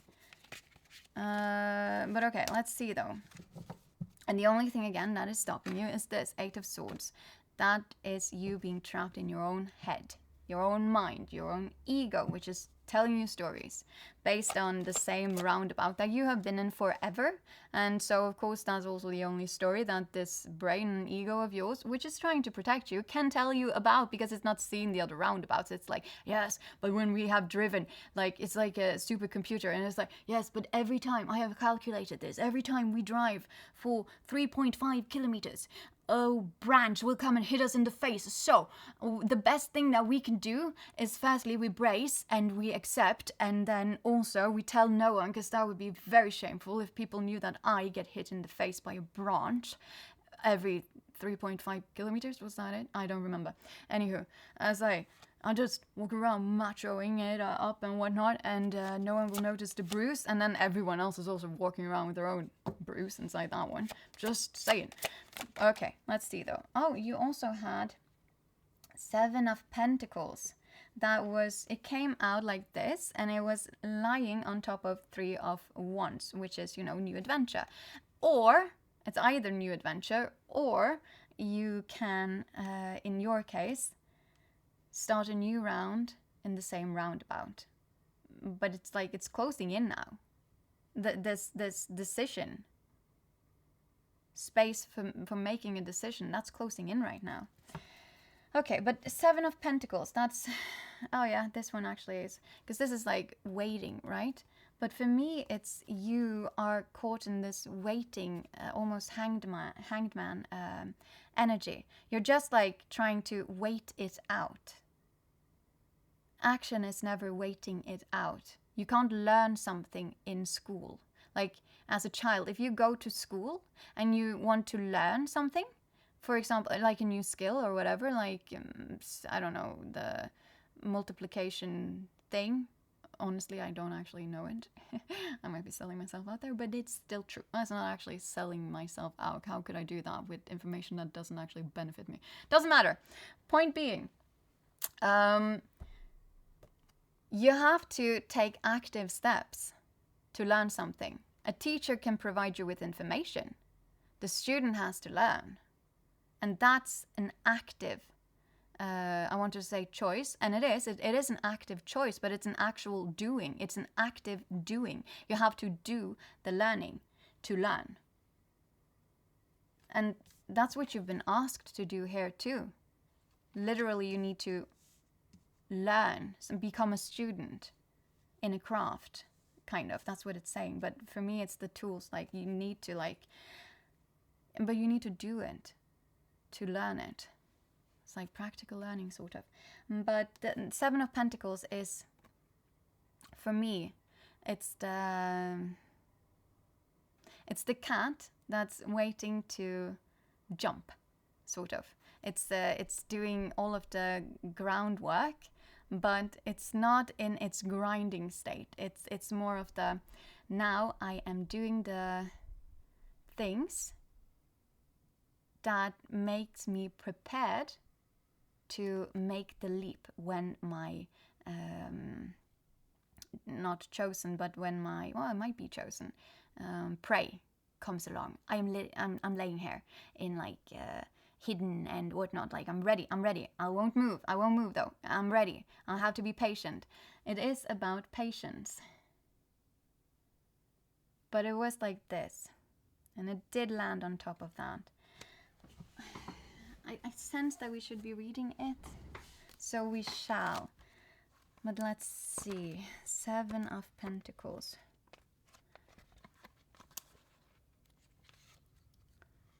Nine. We have 6 and 7. Okay, let's read it though. In this one, it's called the Slumberer. But that's what I'm sensing. It's that right now, that's not the energy you even should be in. If you do so, you're just letting this... It's like falling asleep while you are on a road trip. But you're not, of course, obviously then the one behind the wheel. But you fall asleep, and then... if it's a roundabout that you're stuck in, then you're just like confused. Oh, did I miss the exit? Did I miss the exit? Well, okay, I guess I'll just take another round then, and then I'll like... But that's the thing too, like when you're driving, you could miss the exit of a roundabout because you didn't know how to exit it, or you didn't know, because maybe if it was the first time, right? And then you do actually need to take another round in the same roundabout. And that can also feel a bit like, oh my God, people are looking at me. And with the whole like the ego and shameful and stories we tell ourselves, no one, like maybe someone noticed it, but it's people you'll never see again and you never saw before. And then it's like, does it matter? And even if it was people you knew, would that not be just a story to laugh about later on when you did manage to find the exit? I'm not seeing the... Or I see how this could affect the ego, but I'm not seeing this as something that can't be worked through, because it's stories that you tell yourself, and they're not truth. The stories we create in our head are not objective truths. They're subjective estimations. Okay, but slumber. So a scarecrow, I might do it like this, but it is both ways because you are going back and forth. A scarecrow looms over a pumpkin patch. He has scratchy, spiny branches for hands. Can you see him? There, like so. Okay, I'll try and sit still. Branches for hands, and his cape flaps in the western wind. A girl lies beneath him. She rests her head upon a fat pumpkin under a spell or enchantment. Tendrils of growth spring beneath the pumpkin. 7 pentacles appear in the back of the garden. Scarecrows spook crows and other birds who come to eat freshly sown seeds. What opportunities are you scaring away with your actions? Is this perhaps the lone wolf thing, and also non-sincerity and all of that, also getting trapped in a loop? Anywho, this is probably why I was enticed to read this, because you'd normally not get this when you read about this type of card. Give me one sec. Okay, I need to drink tea, you guys know that already. So, let's see. With your action, what is your personal relationship to fear? You are very afraid of many things. We are all afraid of things. We talked about this, I think it was yesterday already. This might be the same collective, I don't know. It's a different situation though. Or, I don't know. It applies, it doesn't matter. You will know better yourself. But no, we do things scared. That's when we are brave. Fearlessness is the most overhyped thing to be. If you are fearless, then you're either an idiot and do not know and do not understand the severity of situations you are in. But also, if you understand fear and you let fear guide you and your actions and choices in life, then you are overestimating the implications of fear and like how truthful it actually showcases and explains the actual situation and crisis in front of you. It might be a crisis, but you know, it's more of like a crisis like this. Yes, there are lots of stuff, so she can literally walk away. She's not in actual danger. It's all in her head. She's not, like, it's so loosely, all of this, she can shake it off if she wishes to. Shake it off, take it off, remove the blindfold, and literally just walk away. But she doesn't feel like it. And that is frightening to her. That's why we get stuck in our head. We get stuck in our head when we are listening to fear more than we are listening to. And if you're listening to fear, and if you're making decisions based on fear, then very often, I've talked about this before as well, it feels like you're doing the most logical thing, right? But you're not acting in accordance with anything that you are actually feeling, sensing, meaning. You're not acting in accordance with logic, and you're not being the most bright and wise and whatnot self in those moments. You're just listening to emotions. You're just acting from emotions. And it's a very singular emotion, which is fear. That's it. If you're not listening to yourself, if you can't be yourself, if you can't stop yourself, it's fear. Well, I don't know with the last one, can't stop yourself. I got a weird feeling after I've said that for a reason, I suppose. Doesn't matter. Let's continue though. What is your personal relationship to fear? Are you acting in a subversive, subtle way that hurts rather than help? You are, both towards yourself and towards, well, this loop. Okay, so 7 is an ancient number. I want to continue on reading this. So 7 is an ancient number. Trying. Here. 7 is an ancient number, appearing in biblical texts, fairy tales, and myths. The 7 pentacles imply fortuitous circumstances. Well, you could choose to go on the road towards wish fulfillment if you learn behaviors, techniques, whatnot, soothing, whatever, like tools, whatnot, that can make you exit this loop. So, yeah. Imply fortuitous circumstances. Pumpkins contain protective magical properties.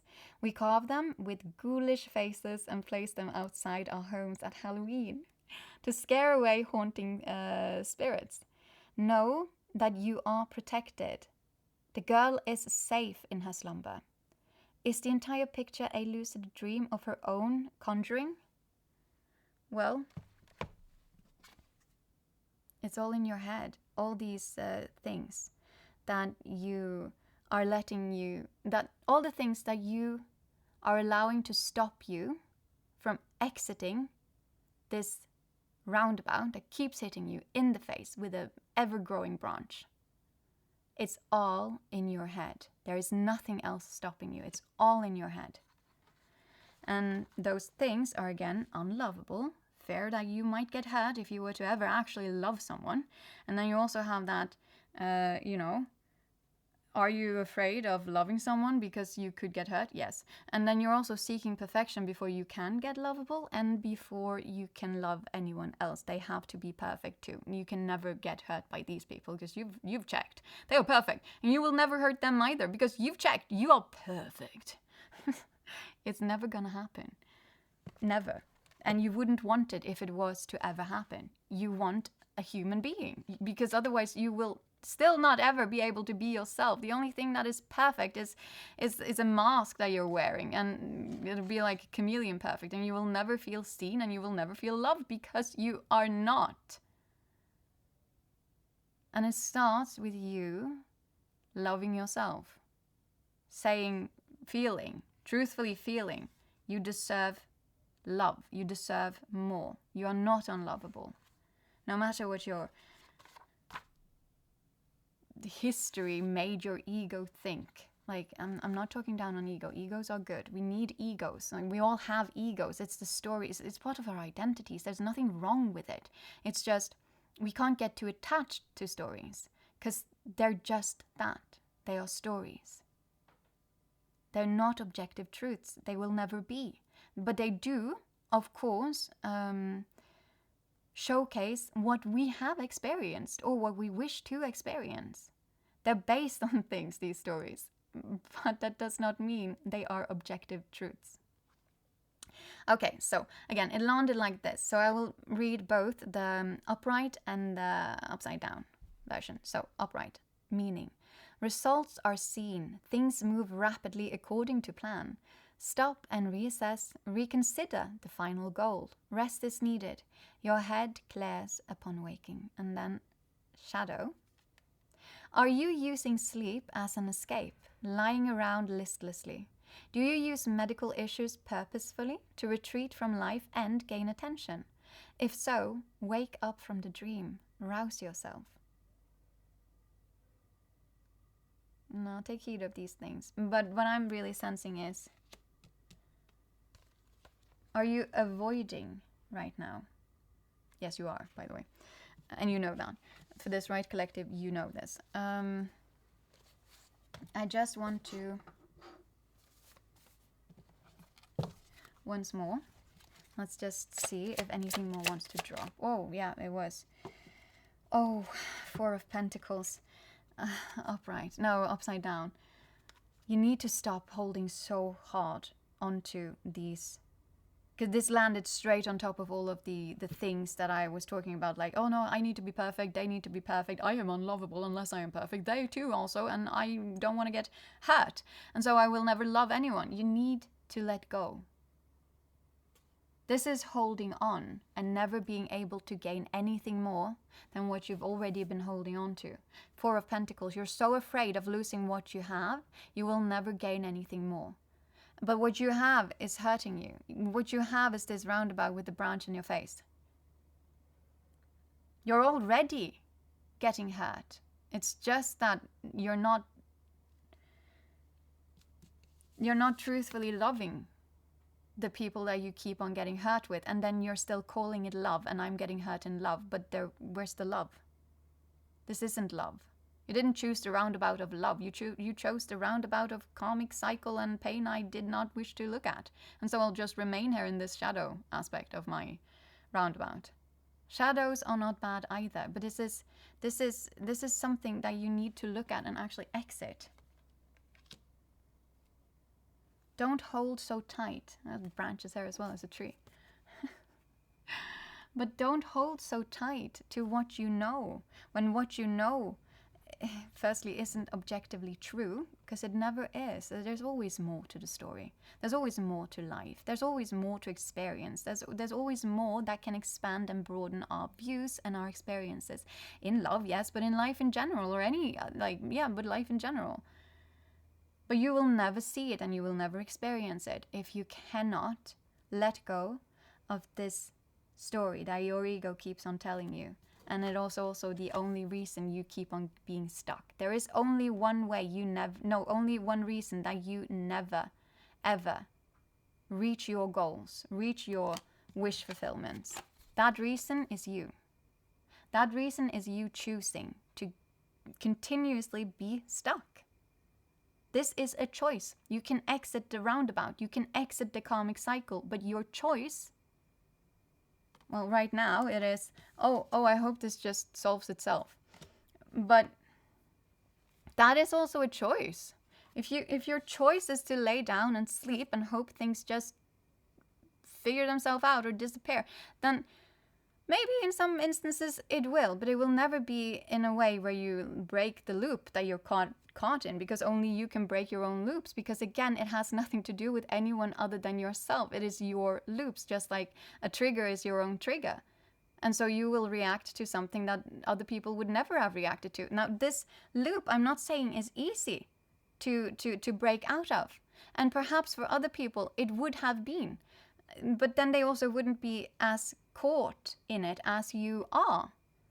But if someone has been caught in this circle, or like this thing, then it would have also been as hard as it is for you. And so if other people manage to break, which they do, if other people manage to break out of this type of loop where they can never love someone, because maybe I'll get hurt, and so I'll just excuse it every time I give in to the temptation of doing stuff that I know is not long-term good for me, like engaging with people that hurt me.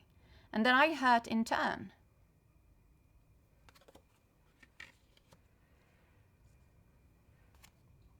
If other people could break that cycle, which they have, if other people could exit that roundabout, which they have, you can do it too. But you cannot do it while well, laying down to sleep and hope for the best. You have to take active action and steps to do it. And as I said, that's the only reason you are never getting the things that you want out of life. Like, you never reach that, complete wish fulfillment, particularly, or especially, I'm going to say, in love. It is you. And it is not because you are not perfect enough. It is not because you are unlovable. It isn't even, truthfully, because you have a fear of getting hurt, because everyone has that. But listen, and this you need to integrate.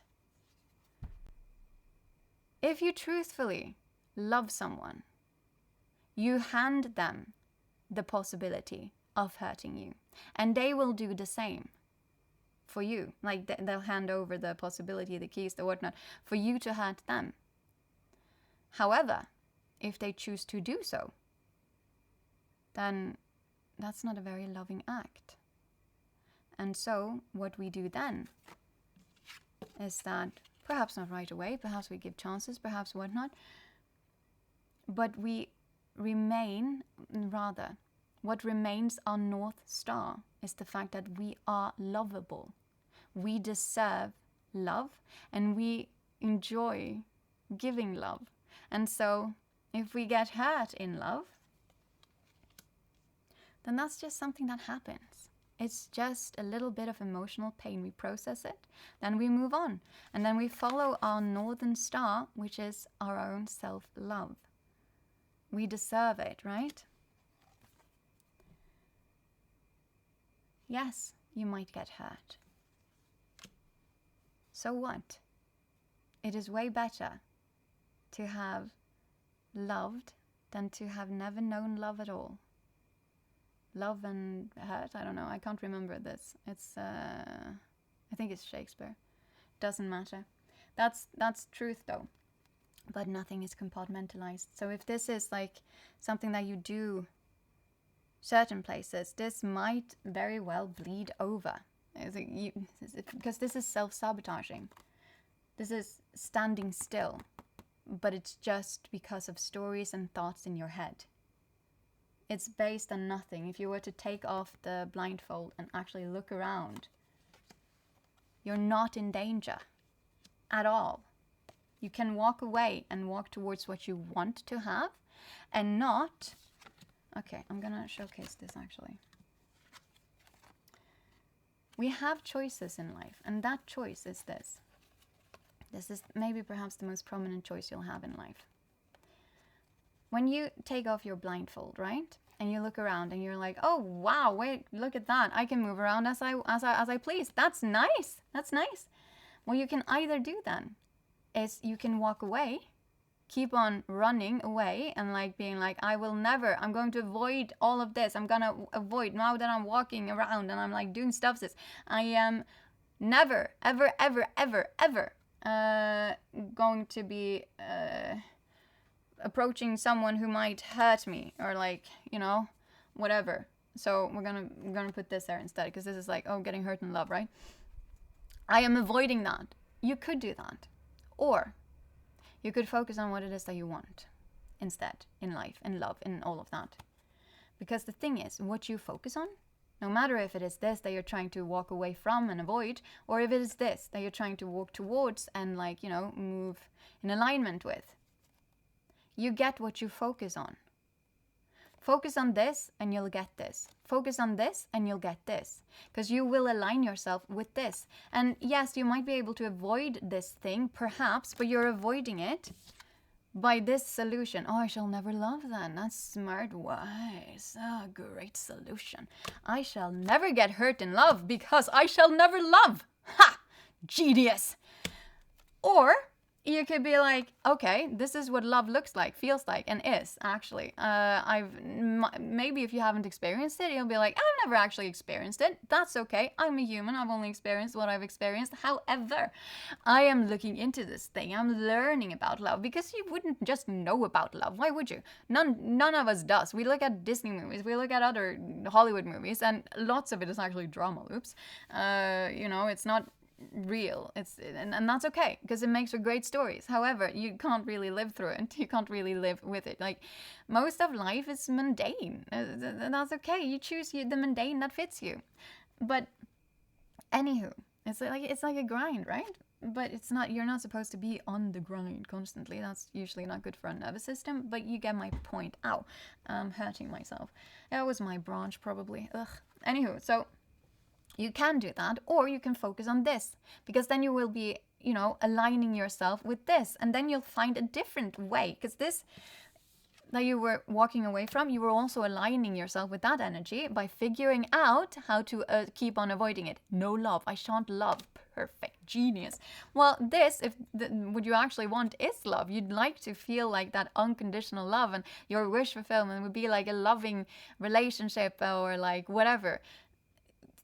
Then if you align yourself with that, you're going to be finding solutions for that as well. Learning about love, learning tools like this, and figuring out the patterns, as we talked about earlier. You figure out the patterns, but you don't put any importance and blame, because the blame is like, sure, people have been part of your Greek comedy, but you've been part of other people's Greek comedy as well.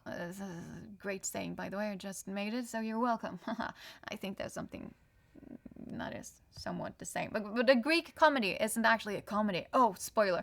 It's like there's pain and there's whatnot in it. But it's a play, right? The stories that they're telling. So you've been part of other people's stories, and you've been the bad guy. You've been part of other people's stories, and you've been the karmic lesson. We all have been, we all are, and we all will be. There is no perfection. We figure out who we align with, and we do that by actually aligning. We figure out what it is that we want, then we are aligning with the things that, again, we want, the wish fulfillment. You don't align yourself with running away from that, because you'll figure out ways to do that too, but you're still aligning yourself with what you don't want, not with what you want. It's not relevant. You figure out the patterns, but only to integrate your shadows, only to see, okay, that existed in my energy, and it probably still does, but let's work on it so that I can align myself more with this. And I don't need to be perfect to get this. They don't need to be perfect to be able to provide this, whatever this is for you. They just need to be human, and I just need to be human, and we just need to be enough, like energetically aligned enough. And that is enough. All of the rest, that's just you getting trapped in your head, truthfully. And you're holding on to that entrapment with the Four of Coins. You're just holding it, right? You don't need to do it, and you don't really even want to do it, but you're going to have to, like, oh, 10 of Swords, goddamn. Okay, yeah, this is actually not so bad, but oh my god, I was sitting here and I was thinking, it's not bad, guys, okay, but I was sitting here and I was thinking, okay, all of this is fine and nice, but what this collective really needs is, they need to take action. So what's the action, right? And then 2 cards just dropped. The other one is like, we have one on top, and the other one I couldn't even see. So we're going to take the one on top like first, and it's 10 of Swords. Which isn't bad, and particularly not in this one. But in the 10 of Swords, she is not hurt, by the way. She has been backstabbed, and she has been... It's the end of a story and a cycle. It's like, it's the end. You need to just end this. There's like, you need to let this end. And it will feel like the biggest pain. It might even feel like you're not going to survive this. It truthfully might feel like that. However, I will read this. I'm going to read this, okay? So, here. Death of the ego. It's literally called death of the ego. And I have told this collective so many times, your issue is your ego. The stories. It's not ego in and of itself. There is nothing wrong with ego in and of itself. But you are letting your ego, your stories, your seeking perfection, unlovableness, fear of getting hurt.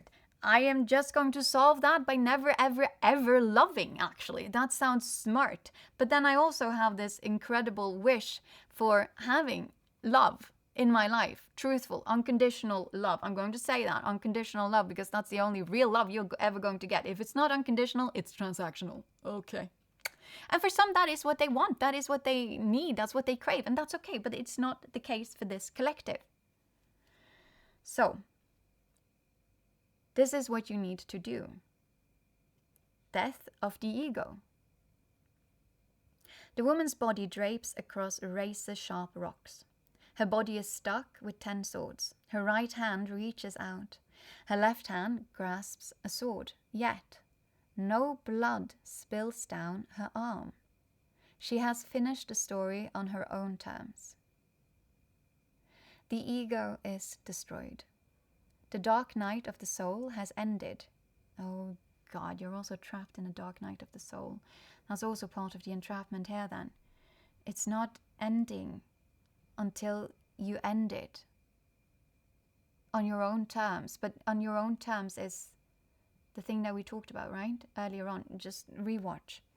I have tools. I say this in every reading nowadays, it seems, but I have tools, and who knows if they can help specifically you or like individually you in this collective. But I have, and if you've tried everything else, then please contact me. Go on the Discord.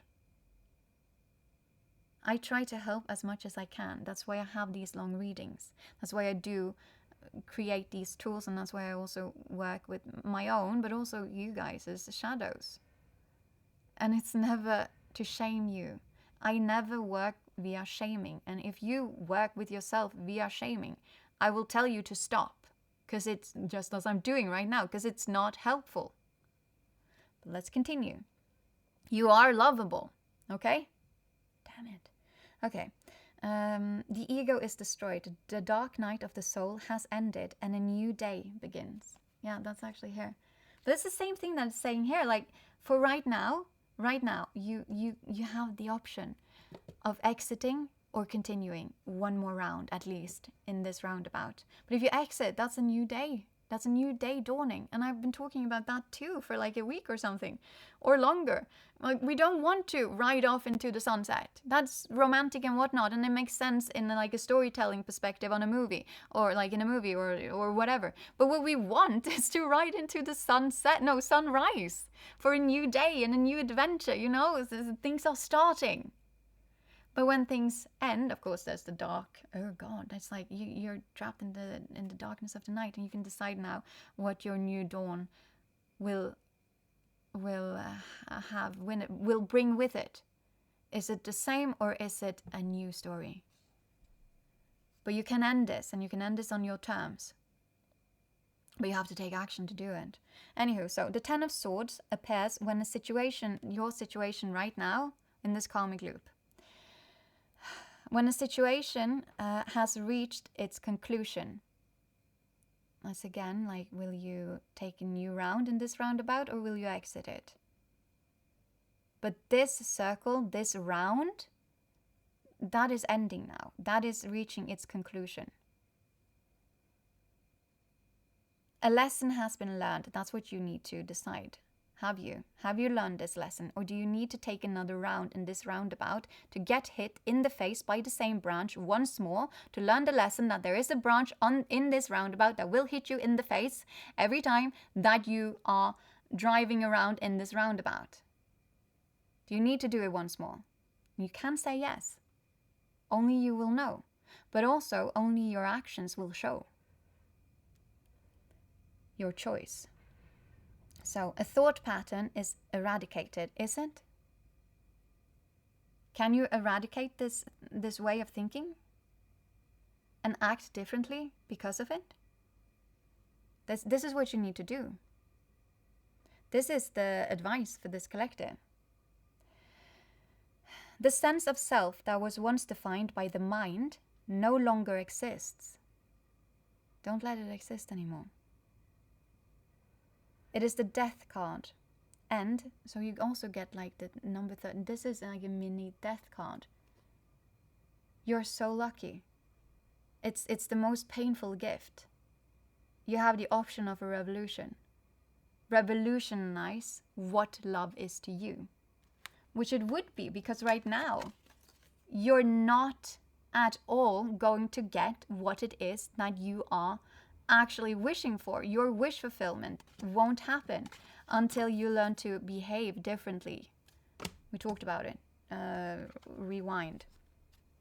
So, it is the death card and the cessation of thoughts. Cessation, like when it ceases, you know, of thoughts, ideas, and opinions that no longer serve you. It doesn't serve you to be like, I am so afraid of getting hurt in love, so I shan't love, actually. And also, if I were to love, I would have to be perfect so that I can be lovable, and they would have to be perfect so that they can also love me. And then we're perfect together, and we shall never hurt each other, ever. Because that's not love. If I get hurt, then how can that possibly be love? What is it that you're in right now? Huh? You already know that it's not love, then, at the very least. So that's a good thing. We have a start here. No. We get hurt in love. And love isn't just an easy joyride, but love is where our nervous system relaxes.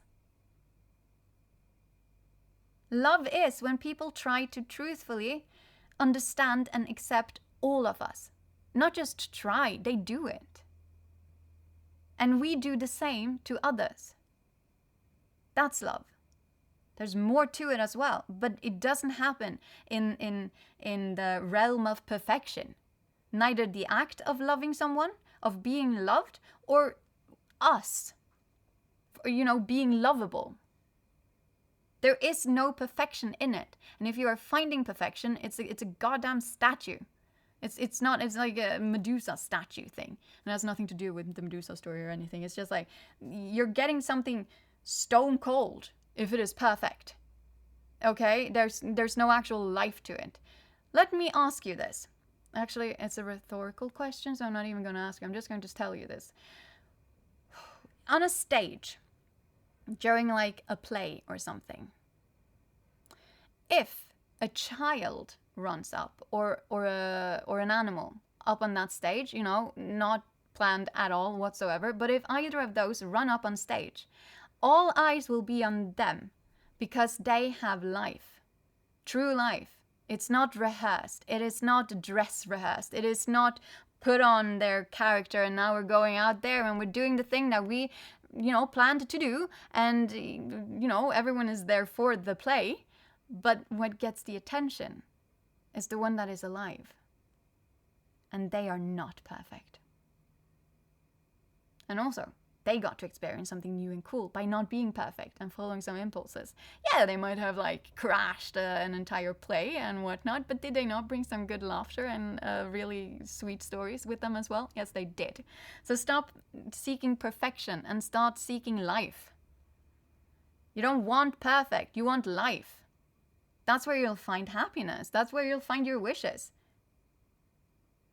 Not in the realms of perfection, which also does not exist. You might aim for it, but for what reason? For what reason, truthfully? Okay, but let's continue here. Sun rises in the distance to signify a new day. A spider rests on the jagged rock as a reminder that even the quiet mind will wake up again. Look at this. The quiet mind, which is you right now. It's like you have done this now. Remember that. It's telling you to wake up. So, let's see. A spider, blah, blah, blah. Reminder to... will wake up again to spin a new story. Or will you keep on spinning the same? That's the choice you have right now. If you keep on sleeping through this, you'll continue on spinning the same story. You'll get hit in the face once more. Will you learn that during this the trip around this roundabout, you will get hit in the face. The next round, who knows? Only your actions will tell. That's when you know that you've actually learned the karmic lessons and you will move on. Because you're like, well, I already know. I don't need to get hit in the face once more to know what I know now. There is a brancher. It keeps hitting me in the face. Kind of uncomfortable. Don't really want to do that. So I'm going to move on now. But you haven't truthfully learned it until you don't accept the lifeboat thing that we talked about earlier on, where it's like, no, please stay. I promise not to hit you in the face this time. And they might mean it there and then, but it's like, it's the nature of this karmic cycle, not the tree. It's not even the tree's fault. It's just existing there, right? It's just doing its thing. But this is what it is in this karmic cycle. And if you've learned it, then you will not accept the lifeboat promises and excuses. When the lifeboat is, you know already, filled with holes, it's taking in water. It will lead you nowhere except here, where you're at right now. And you know it. But you haven't learned your karmic lesson, the loop's lesson, the gift that you're being granted, until you act on it. Okay.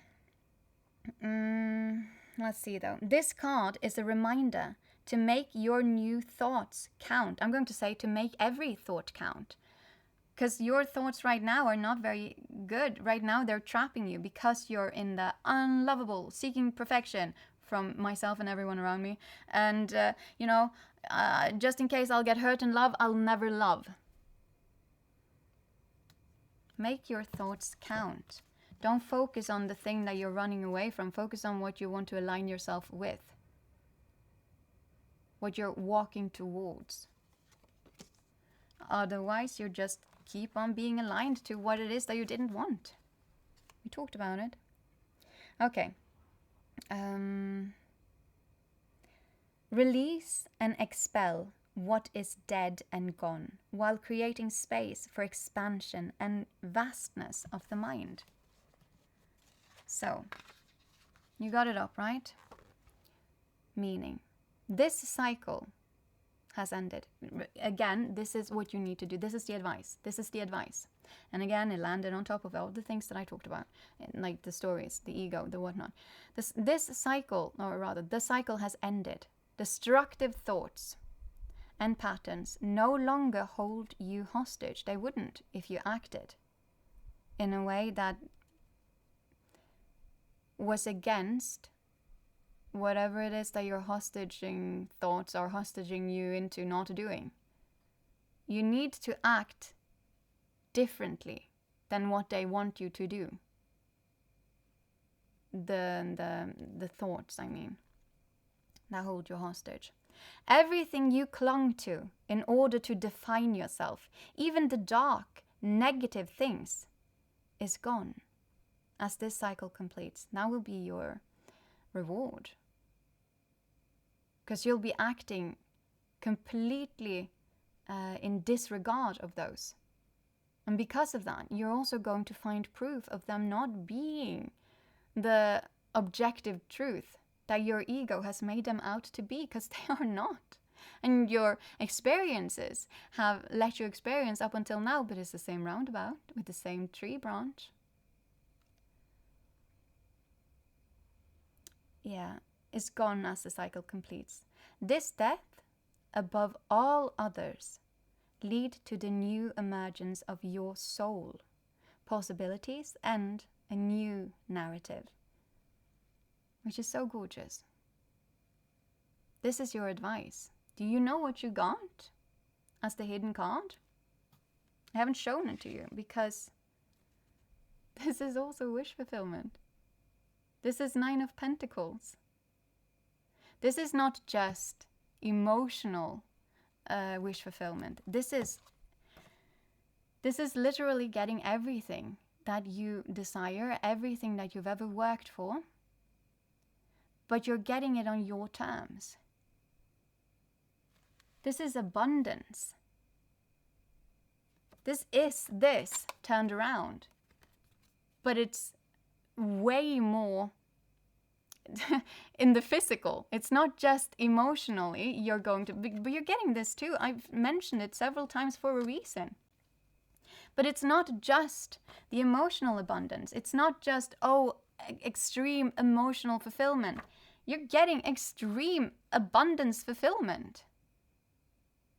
Now, abundance does not necessarily only mean monetary, or oh, if you walk away from this, then you're going to be having like, I don't know, like the biggest house you ever saw, or the, I don't know.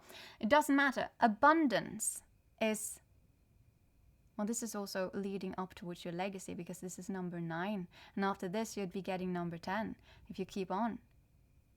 But if you keep on walking down this story, but this is getting everything that you wanted, but it might not look as you thought it would look. I'm sensing this for a reason. I don't know why, and this is not like a warning, but it's more, it might not, because the stories you have been telling yourself, you're supposed to be letting completely go of them. They didn't benefit you to begin with. And so, and they were also keeping you back from all of your wish fulfillments in every possible way. And it is only, oh, it's storming so hard outside right now. Oh my God, it's like, that's the wind. That shaking, that's the wind. We've had immense amounts of snow. It's so white out there. It's intense, but it's the wind. Oh my God. Oh, this is a very long one. This is even longer than I usually make them. But I want to read this, okay? Because this is complete abundance. Someone that I love watching the readings of calls this the mini empress. So it's just like everything you ever wanted, you are getting. And you're getting it on your own premises. So it's kind of like what this card was talking about. You get to end this karmic cycle on your terms. But you're also going to get everything, all of your wishes fulfilled, like in the physical. And it will be on your terms, which will make sure then that you're also getting all of the, like you're not, you get to be all of you. You don't have to fit in. You don't have to be perfect. And by not being someone who needs to be perfect to deserve anything, oh, because it also has to do with deserving. You don't. This is part of why you are also self-sabotaging, because when you don't feel you are lovable, you don't feel you are deserving.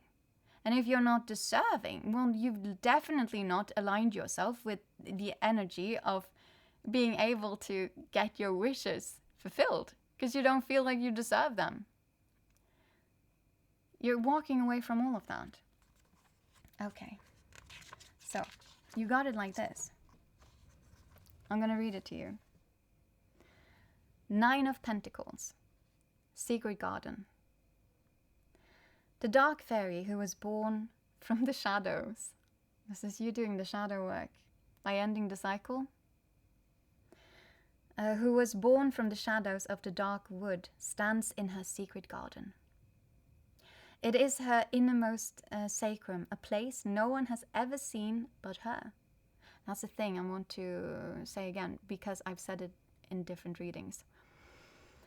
You don't let anyone into your innermost circle. You're not supposed to. It's not like you should now, because you're always going to be scared of being hurt in love. We all are. It's just that we are braving ourselves up and we're like, yes, quite likely I will, but I'm going to do it scared.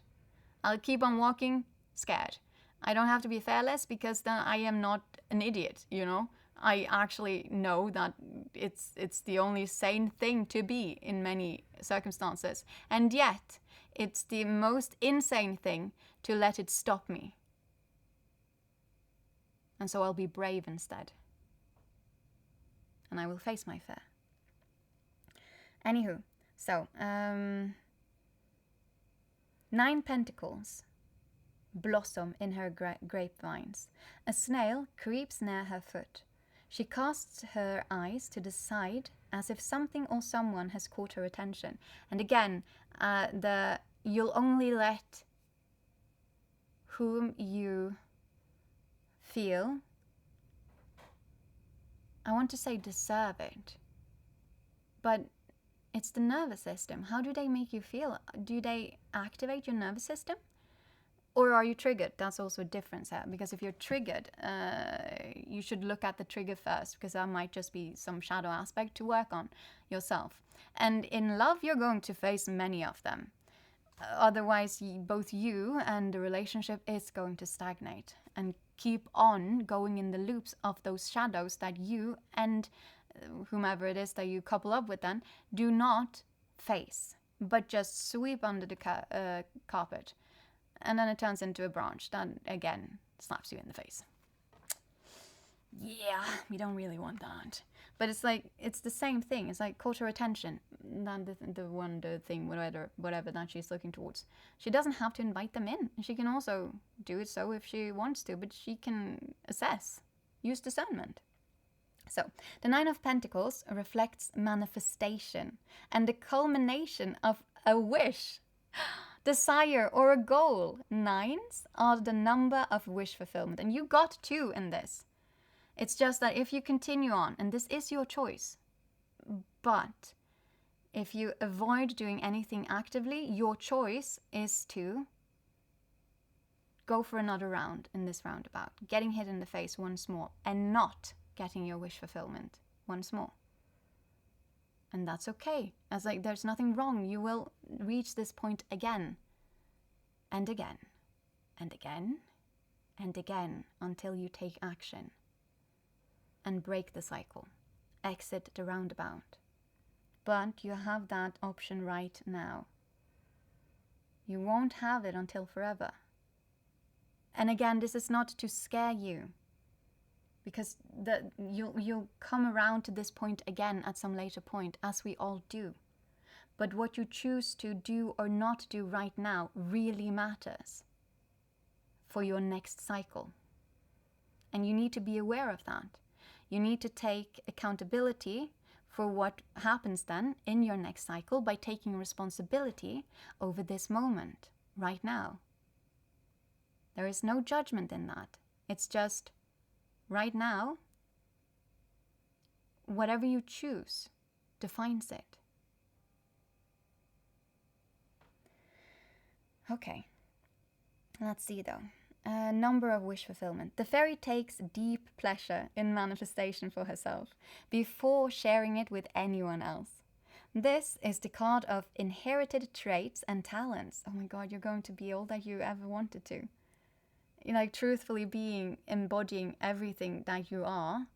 And if you choose to exit this cycle, truthfully embodying everything that you are, so that you can also finally get everything that not deserve, but like everything that you want, everything that you desire. And it couldn't come to you until you embodied everything that you were. It's not possible.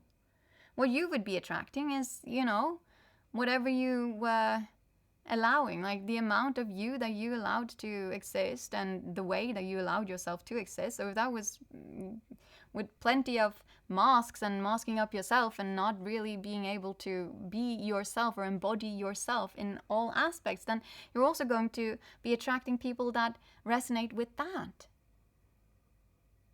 And then you will never, but not just people, but situations and everything, and you will never get all the things that you actually desire, that you actually want, because you need to be all of you to do it. You need to be the lighthouse that attracts the things that you want, but you need to be you. You need to be your own lighthouse to get the things that resonate with you, vibrate with you. You can't pretend to be like, oh, well, I want to be like a perfect lighthouse. I want to be the most perfect lighthouse. Oh, there are other lighthouses around here. Well, I will be the most perfect lighthouse ever. And then like, you see this other chill little lighthouse just being all like, I can't bother. Like, it's a great thing, but I just know for a fact I could never be a perfect lighthouse. I am what I am. This is me being a lighthouse, and then flickering with some light. And then, you know, whatever it is that resonates with that flickering little lighthouse just being them will fit them perfectly. But it might not be the objective, because there is no objective perfect. It doesn't exist. But whatever it is then that aligns with that tiny little lighthouse, they get that and they're like, whoa, oh my god, this is so amazing.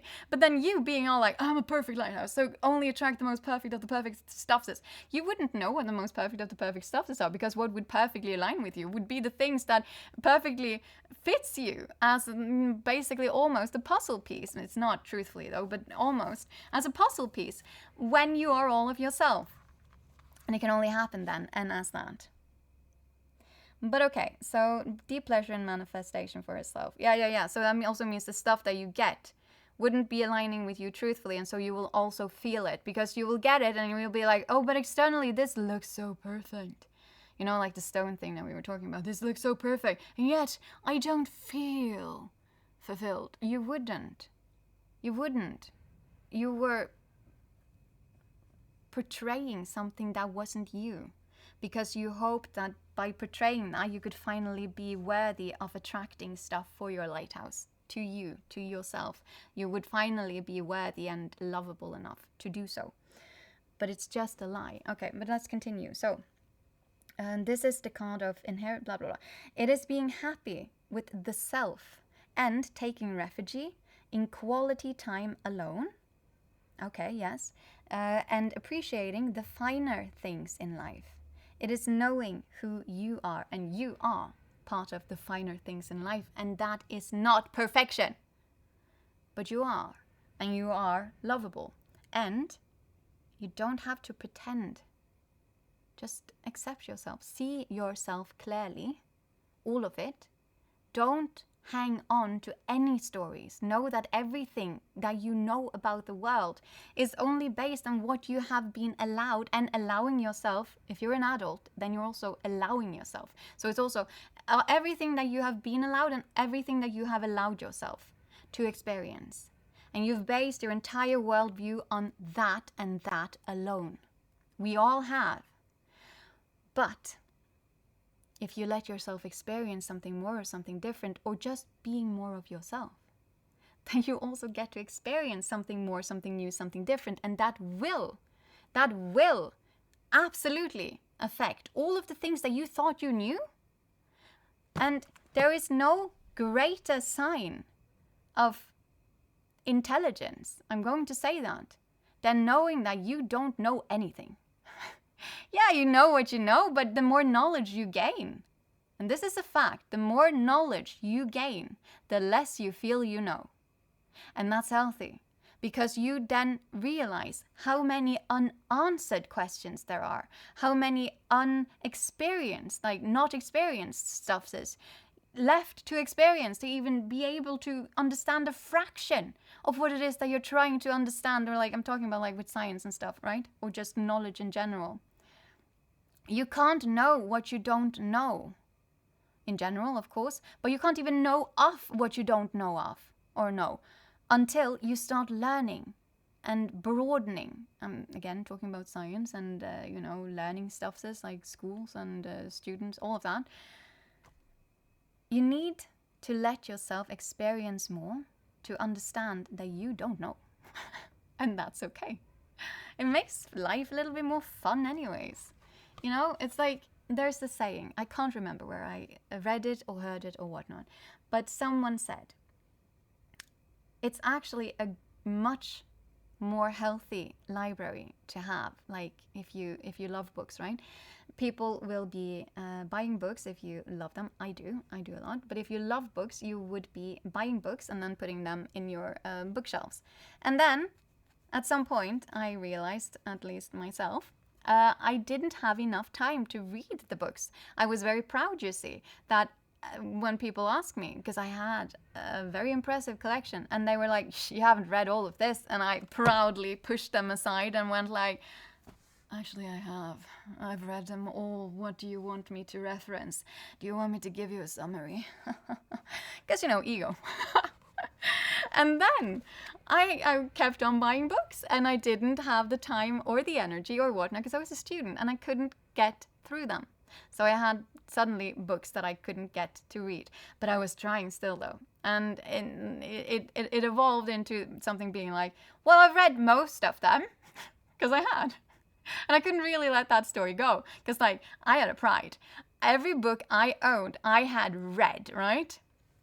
And it didn't, like, affect me too negatively. But still, it's an ego story. And it's so small and yet so unnecessary. And then the thing that really got me thinking was when I read somewhere or heard, I'm not sure, but it was someone a tiny bit more knowledgeable than me, a tiny bit more lived than I had been at the time at least. And specifically within this, you know, they said, in a library, particularly a personal one, if you have books that are yet to be unread, you don't know them, just being able to look at that and go up there is awe-inspiring. It is so inspiring because suddenly you get to realize, and it's the same thing like if you go into libraries, because I think that was the big thing that they were discussing. You can never read all the books in a library, but even in a personal library, you might not ever be able to read all of the books.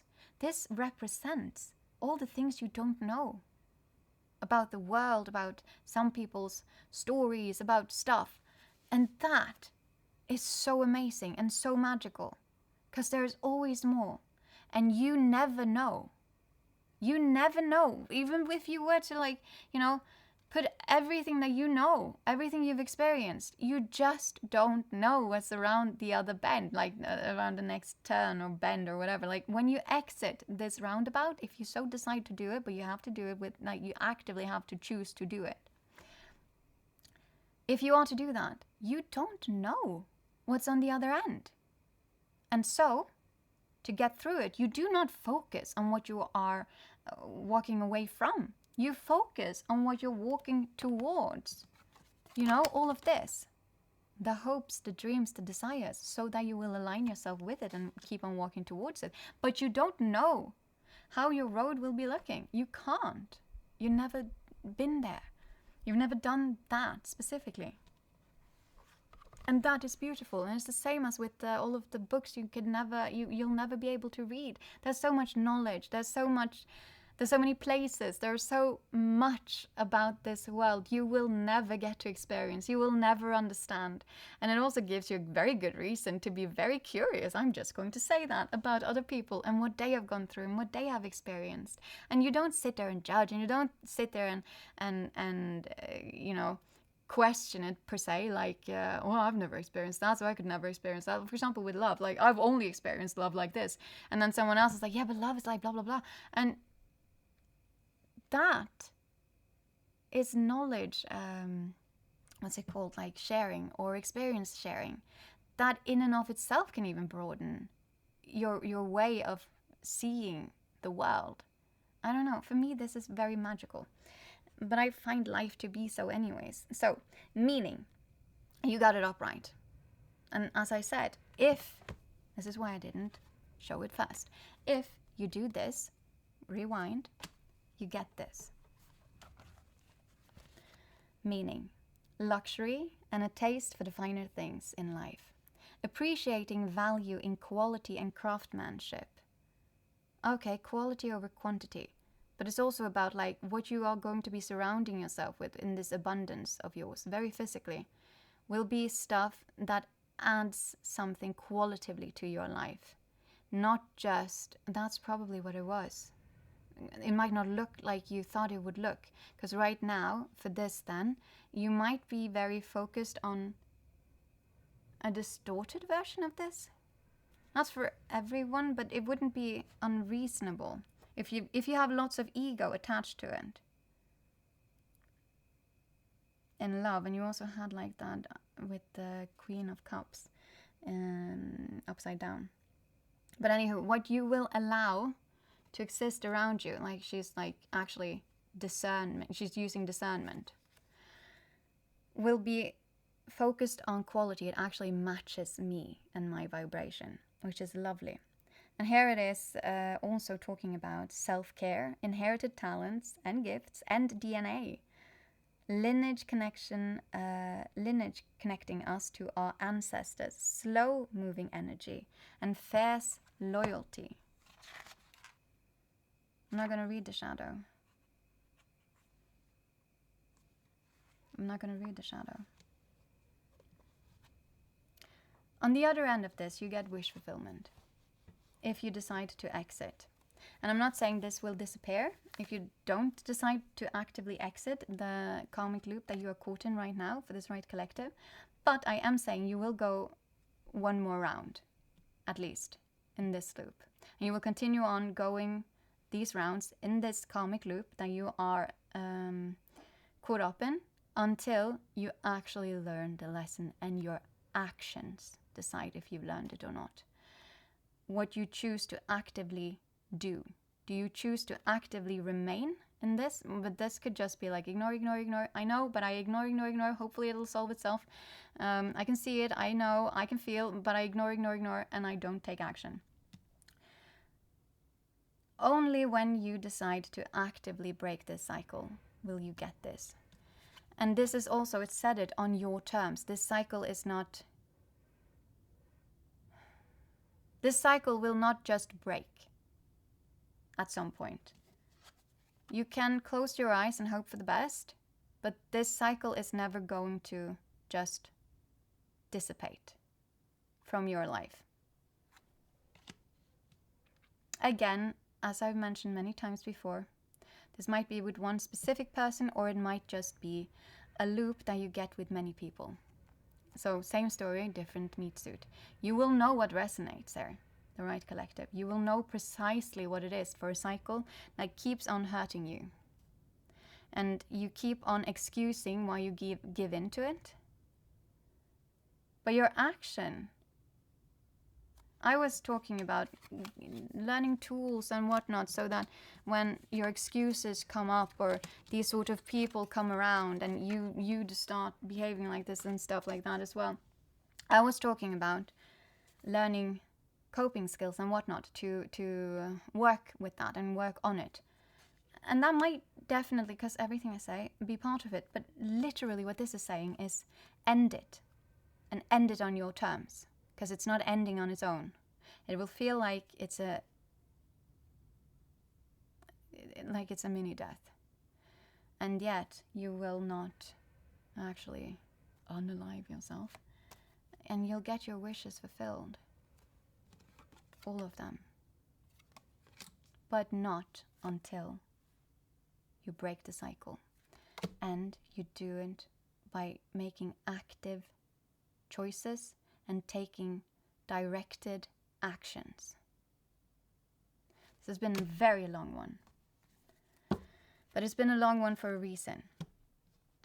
So the right collective. You are at a threshold right now. Or like, actually it's not a threshold, it's like a crossroad. You're at a crossroad. What you choose to actively do or not defines your next cycle. And I don't know how long that cycle is, but you will keep on going the same roundabout until you learn your karmic lesson.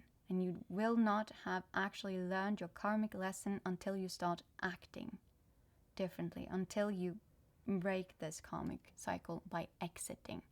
That's an active choice.